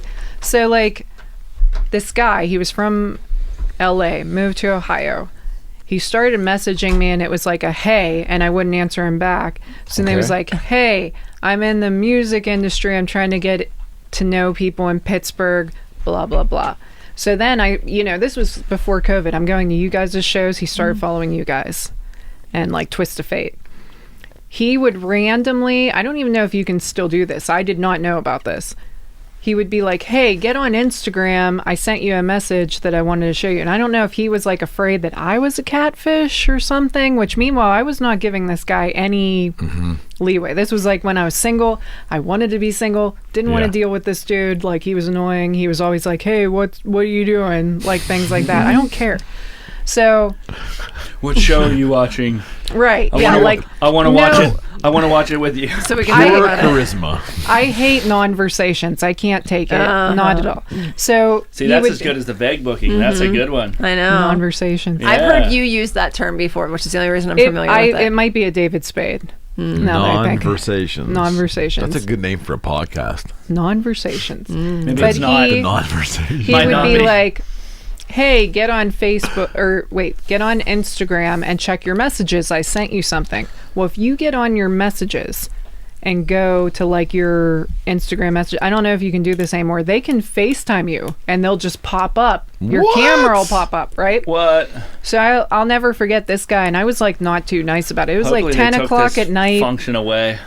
Yeah, like it was like You shouldn't 10. be able to do that. No, That's no. not cool. No. It was, and I didn't know this, so I'm like, it's like 10 o'clock at night. I go to see if he like sent me like a meme or like an invitation to some sort of music thing or something. He pops up and he's like, "Hey, what's up?" And then he would always be like, "Do you really live in Pittsburgh? Do you really like do all this shit?" So like, That's I think, just creepy. You're stalkable. You are. and then he was You really very, are. he was very like toxically positive. Like he'd send me like these videos of like, Now that's a podcast. Yeah. like, have a great day, the world is wonderful, like all this shit, and like he was just annoying that way. So finally, I think there was one day like he just really got to me, like, and He hung in there with you. but he really didn't. He would like pop in and out, and I was kind of thinking he was in like the music industry, and he was just trying to get. He kept saying, which even this was kind of offensive. He was like, "I'm just trying to get to know people in Pittsburgh because I'm gonna try to spread my music." Blah blah blah. And I'm like, okay, great. Like, find somebody else in Pittsburgh to hang out with. I don't There's a know. lot of people down this way. Yeah, and like I said, he would see that I like checked into you guys' things, so he followed Twist of Fate. So I was like, remember just this guy. Yeah. I was like, he so was just- in that band, Bitch Lasagna. That's the one. so then finally there was like one day I'm like, he said something or did something on his page that was just like really egotistical and negative. I forget what it was, like women, blah blah blah blah blah. I forget. So I was like, oh, this guy's so annoying. So I'm gonna go unfollow him. Well, I went to unfollow him, and he was like following like 25 people, and I was like, I don't think this dude's even following me anymore. So I look, he's not following me, but we're still friends on Facebook. Like, he was making sure like I still followed him, and I'm like, listen, I'm nobody's fan. You unfollow me, I'm not gonna like fucking follow you. So I This guy. You hit the unfucking follow button. right, so I Yeah. unfollowed him, I blocked him on Facebook and all this shit, but he was just the weirdest one that would always be like, it was just a non-conversation all the time. It was always like, what are you doing? And I'd be That's like, the voice, too. That's what you imagine they sound like too. yeah. Hi. Yeah. Don't Yeah, get it. I feel like He was one of those Hey. ones which, like I said, when I get on Hey. social media, most of the time it's either for some sort of purpose, like I have to Right. post something from work, or I'm just getting on there to like unwind for a couple minutes. I'm Yeah. getting right up. And he would always like see that I was on social media, and he'd be like, hi. And I'd be like, I don't want to talk to you right now. I'm trying to like not, especially if you're not bringing anything to the table. You Yeah, can't no. have an actual conversation. you're not even gonna entertain me. No, we're not doing that. No. Like, what do you want me to do? Entertain you? Like, No. I'm trying to fall asleep here. Yeah. And then, like I said, when he Instagram FaceTime, however you do that, like did the, like I was Jumped like, into your phone. That chick, Annoying. literally jumped into her phone. Yeah. That's annoying. I was kind of like, how did you do that? And he's like, oh, you can do this on Instagram. But I think he was real weird about like, oh, women are so fake. Are you really a real person? Do you really live in Pittsburgh? That he like was always questioning me, and then he'd be He like, sounds disturbed.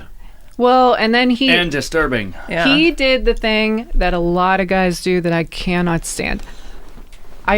The guys that jump in your inbox and they're like, how tall are you? You look too tall for me. Do you cook? I'm like, am I? Am I on the table here? I was about to say, am I interviewing for a job that I didn't apply for? Wait, they like, ask what if the they fuck? ask if you cook? Yeah. Oh, yeah. That happens often. How tall are you is one of the big ones, because if I'm too tall for a guy.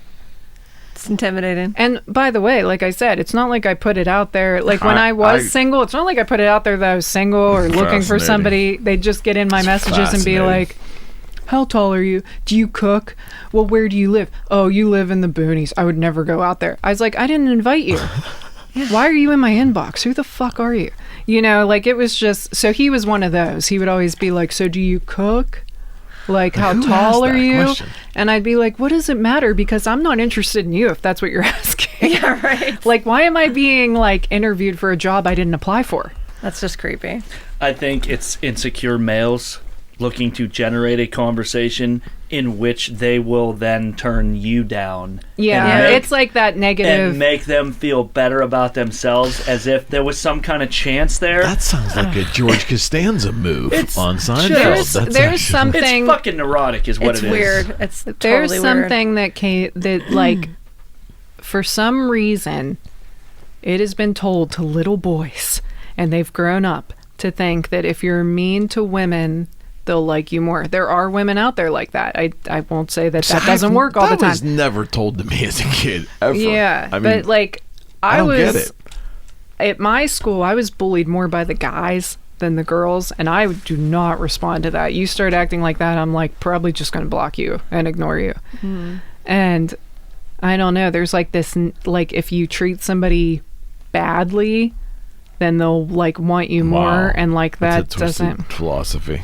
It I couldn't it imagine is. showing my children that, because that doesn't even if you take all the emotion out of it, that won't work. I mean, honestly, playing the percentages, that's not going to be a good move. I remember seeing something in a movie. It was that movie Slackers. If you treat a hot girl like dirt, she'll stick to you like mud. Yeah, I remember that movie. Well, there was one of my clients Not true. No. who's Shouldn't be true. now divorced and back in the dating scene, and she's like she's got plenty of time to go, but she's still like, she was married for like I don't know how many years, so she's in her 50s, and she's like, you don't know how mean these guys are on these dating sites. Like they get on my like they don't have to say anything, right? They just have to scroll past her, but they'll get on her like DMs and be like, you look like a man, you're ugly, why are you even on here? And I was like, they say that to everybody, don't feel bad. I was like, I'll be on like Facebook and people will slide into my DMs and be like, oh, you think you're hot, you're disgusting. Or like I said, like guys will be like, how tall are you? Well, you're too tall, you're as tall as a man. And I'll be like, did I ask you? Do I need to know that? Like, you know what I mean? But I think they think you'll respond in a way that like, I don't know. I don't think they think there's any chance there. Come on, like, does that actually work? That's not going to work. Like, in public, there might be certain attractive women who just have some kind of psychological thing going on where they respond to the guy who's a dick to them.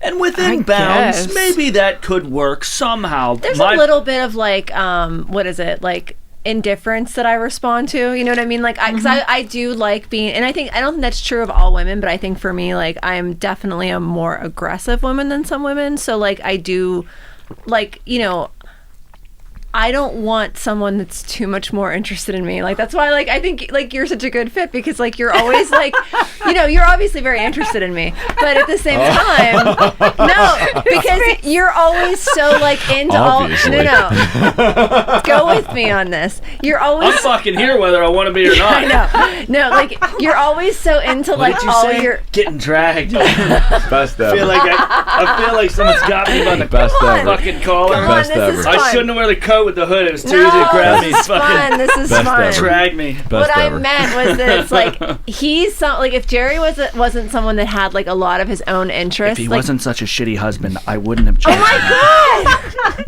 What the fuck? They're both fucking dying over there. I think As what soon as you took this line of fucking reasoning, whichever way Julia's you're trying going, to say, if you weren't your own person and didn't have your No, own interests listen and to me, stuff, listen try and to save me. it for her. Oh god! Give her a shovel. I feel like I'm Let her turning dig red herself here. out. No, but like I literally like I have like talked to married women that I work with whose husbands don't leave them alone. Like literally, I like see what you mean, Follow yeah. them around the house, like all this stuff. Like if Jerry wasn't the kind of person that like had his own interests and his own life, like I think I'm the kind of person that would be so off-putting to me. Yeah. And like I think that a lot of women do feel that way, but I think women kind of like sometimes will gravitate towards men that they feel like they can control on some level. And then when they actually get that kind of like situation, they're so like put off want by to it. kill them. That like because like Yeah. because like I think a lot of men like are really like insecure underneath of all that, and so like that's part of why they do treat women poorly, because like they want that opportunity to like turn them down so they feel better about right, themselves. right, they'll never have that that's what I'm- opportunity. Yeah, Yeah, that's what what I'm I mean. saying, They like- need to feel like they can turn you down. Right. They and I'll be like, I engage didn't you- fucking ask. No, but that's what I mean. Do they But- even really try and engage you in a way that gets you interested? That's what I mean. They No, immediately it's just immediately like put you in a conversation Right. where they're like, by the way, I'm turning you down. I would never want you anyway. And it really, I mean, they've probably dealt with a lot of rejection. I mean, what do they call it? Male fragility or masculine fragility? yeah. Male fragility. There's literally It's a real been thing, guys where unfortunately, you Yeah. know what I mean? Yeah, and you're guys right. online, it's the fucking worst. Like what you women deal with from these fucking jagaloons is and just they don't unforgivable. and I think another thing is guys don't Sterilize realize these that people. women talk. women talk. So like my best girlfriend, like we've had guys that have like messaged both of us, like they've friend requested both of us, and then been like, oh, like they've messaged us and been like, I didn't mean to friend request you. I saw that so-and-so was in your profile picture and I thought that's who you were and I'm more attracted to her. You're not my type. I don't really like the way you look. But then we'll say the same thing to her That is so weird. and I'll be like, who asked? This isn't a dating site. This is Facebook. Do I you know. realize that? This is Instagram. It's I know not. that's why I stopped actually like accepting new friend requests. Like I Me literally too. have like Yeah. over 200 friend requests right now, because like every time I would go through, because I used to do it for like business, like with like the Yeah, band stuff and yeah. like like the promotions company, I would go and because I would like put it off. I would wait until I had That's time, insane. and I would go through all my friend requests and see like what my mutual friends were, like if they were like if there was more than 100. Right. You know, it right. used to be like 10 or 12, and then it was like, okay, like if I have more than 100 to 200, then I'll accept the friend request without doing too much vetting. And sometimes, like, if they're in the music industry or something like that, then they're Right. just. But even like, I always say too, and I said, I have the luxury and the advantage and the luckiness to have grown up in a household. I grew up in a very small house with two men, my brother and my dad, that would never talk to women like that. Now, and sometimes I say I grew up with that disadvantage because when I got out there in the real world, men were not like that. Like even growing up in high school, like men were mean to me. Like I said, I got bullied by more guys than I did girls because it was always like, you're ugly, you're this, you're that. oh yeah, me too. Men are more like likely to say things like that, I think, sometimes. But like at the same time, like even my dad's like biker, like I don't know, like he might have told us as kids like, come on guys, you're acting like a pussy, but he would have never said like, I'm gonna go grab a girl by the pussy. Like he's just not that guy, you know what I mean? Like so I just never grew up that way where you talk to not just women, anybody like that. You Right. like there's this like people earn respect thing, and I just don't feel that way. People earn your disrespect. They automatically get respect because they're another human being. And so like when people are disrespectful like that, I just have no real use for them. Like, you're blocked, you're whatever. Like, it's an I don't. ugly, insecure person feeling ugly and insecure inside, needing to say something ugly to somebody else. Yeah, and really, a lot of it's that. in the end, like, what is the intention there? To make you second guess yourself, to make you, even just for a second, to feel that insecurity. Somebody in a mud pit, in a shitty little shit pit, with their own shit, trying to like fling shit on somebody because they just want someone to stink and be a part of the stench that they're a part of. Someone who will never rise up from their circumstances. Just everything they do is garbage. They're awful, ugly people. And in that same vein, like even being in the world would be better off. Even being in like shit. my industry, and Eric, you probably even feel the same way sometimes, or just like, you know, Julia, like with taking care of people. Like sometimes if you're being paid to give somebody a service, they have, like, just like you were saying, like if they have no power in their own life and they have a second where they can feel some power, they'll use it. And sometimes they use it negatively. And so there's times where like people will sit in my chair and they think just because they're paying me, they can treat me like crap. And it's like, I will take care of you to the nth degree, but once you start that shit, I have no use for you. Get out of my chair. I'd rather be poor. Good. I really would. Good. Yeah. I like literally like a couple times, like whenever I was like working in community care, it was the same person. I feel like on two different occasions, the same participant told me, "You'd be really pretty if you had a different haircut." And I was just like, I don't, like, you're number one, like at least twice my age, if not 3 times. Nuts. Nuts. And like you're disabled. You're below the poverty line, which is why you qualify for this program. And I don't care what you think I look like. You know what I mean? Like you have weaknesses, like, so for you to be criticizing me, like it and was looking just like me up and down. Like that's what I mean. I was like, and I'm here to give you food. Like I'm literally like how I look and how your perception of like my aesthetic. That's nothing to do with our interaction whatsoever. And it's just like, and it was like literally the same person to the same thing like twice. I was just like how does that serve either of us? I said older women too, and I don't necessarily mean like older women, but I mean like women that are older than I, or older than some of the like 20-year-olds that I work with. Sometimes they are the hardest because they had to go through like they had to go through where like they had to wear heels and they had to look a certain way for people to accept them. They weren't allowed to be homely in any way, so they're hard on us. Like if they see, because like, it's not fair, right? It's not fair to them. So when they see like the young girls that I work with, and these girls have youth on their side, and they're kind of wearing slacks. Yeah, they're beautiful wearing tennis shoes and no makeup. Like let them get away with it while they feel they can. You know what I mean? 100%. That's not.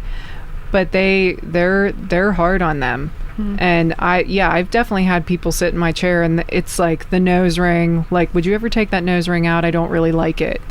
Or They actually say, people say that. oh, absolutely. It's not just like once, it's multiple times.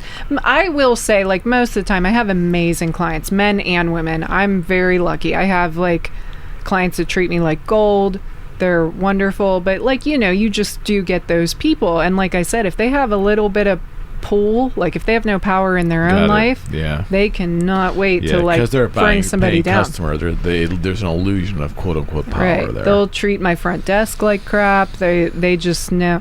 Or if you're ever out at a restaurant and you see somebody that they have a server that they can make do what they want, they take advantage of that. It's so ugly. That's the ugliest thing going. Is I was actually on a date one time where I was, and it's only happened once, but years ago I was on a date. I was between wives. I was on a date. Oh yeah. And I will tell you, this date that I was with, and it wasn't the first date, but I remember like she was very rude to the server we had. He was having a bad night, but I don't pick up on that stuff because I'm not there I'm not there to be critical of the wait staff or the food. I mean, food's food to me. I probably should be a little more critical of food, but I just eat. No big deal to me. But I guess this waitress wasn't doing what she should have been doing, and this date I had just really like let her have it and said some snide stuff, and I just said at the end, I remember I said, well, I'm taking care of the tab tonight, so I will take care of the tip, and it's up to my discretion, but I decide to leave her. Well, I hope you're not leaving her or anything. I said, well, I am. I go, and then I said, I don't think that you and I will be seeing each other again. Yeah. I remember it clear as a bell, because it was just really, you get to see an ugly side of a human being when they don't respect somebody anyone else. But especially someone that's in a servant role, especially when it's their livelihood. If you don't have enough respect for that person, then you're no one I want to be around. Right. So I mean, I always say you can tell, like, it's not just how somebody treats you, it's how they treat everybody around them. no doubt. And I mean, like I said, I don't feel like respect is earned. I feel like disrespect is earned. And people really get confused things in a server setting or like a service provider setting, what the service provider can control and what they can't control. Yep. Like if your server's off being a dickhead, that's one thing. But well, shooting smack in the alley when they should be bringing you your soup du jour. yeah, It's a different or if story. they're being mean to you, Right. If they're, but like if they bring you food and the food's not prepared the right way, that's not them. That's 100%. that's in the back, and everybody's entitled to have a bad day, and yeah, like I totally take that stuff to holy grail. Like I mean, it's. But don't you think it's just like if you can't figure that out, that it's not the server's fault, it's the cook's, it's an issue with the cook in the kitchen, that doesn't require a lot of sophisticated thought. But I think in society, we talked about many times, I think once again, it's an ego trip, a power trip. Absolutely. We jump to conclusions, we make rash judgments, we just don't think it through. Did you have fun? Yeah. Jerry's still looking at Julia like, what did you mean by I that? know. I'm like feeling kind of Oh, the guilty. conversation after filming is going to be fantastic. Yo, it's not an episode We're of gonna SWAT go if to I a don't little get dragged. If I don't get dragged at least once. 100%. I don't think it was funny until I like looked over and his face was like, What do you mean by that? yeah, he was like listening to what you had to say, but he was like, Well, To be fair, he doesn't ignore me. the next time we reconvene, we'll probably Don't be look at the too new- interested the new over there. I'll studio. fucking leave you around. I know. I know, right? Like, just ignore me a little. Let me chase you a little bit, baby. Come on. You know I like it. Tonight I'm going to be sitting there reading it. the code word is ball and peen. Bitch lasagna. Bitch lasagna. I'm going to be reading a TV There's guide. I gotta find my. I'm going to get a fucking newspaper and just blatantly be like, There's a drag queen named Bitch Pudding. what? There's a drag queen named Bitch Pudding. Oh God, Does that count? that is a perfect way to end this show. Yeah. Yeah. Bitch pudding. Bitch Pudding. Next show will be at the new studio. Yeah. Woo. Yeah, it's gonna be absolutely insane. I can bring my lazy boy in here finally. Yes. We're going to get a new one. As always, thank you. I appreciate it. All We'll right. do Thank it you again for soon. having us. Absolutely, we'll do it again, Yeah. friends. We're out. See you in the new place. We're out. Out. See you in the new place. I gotta tell you where it's at. Oh. Eric's like,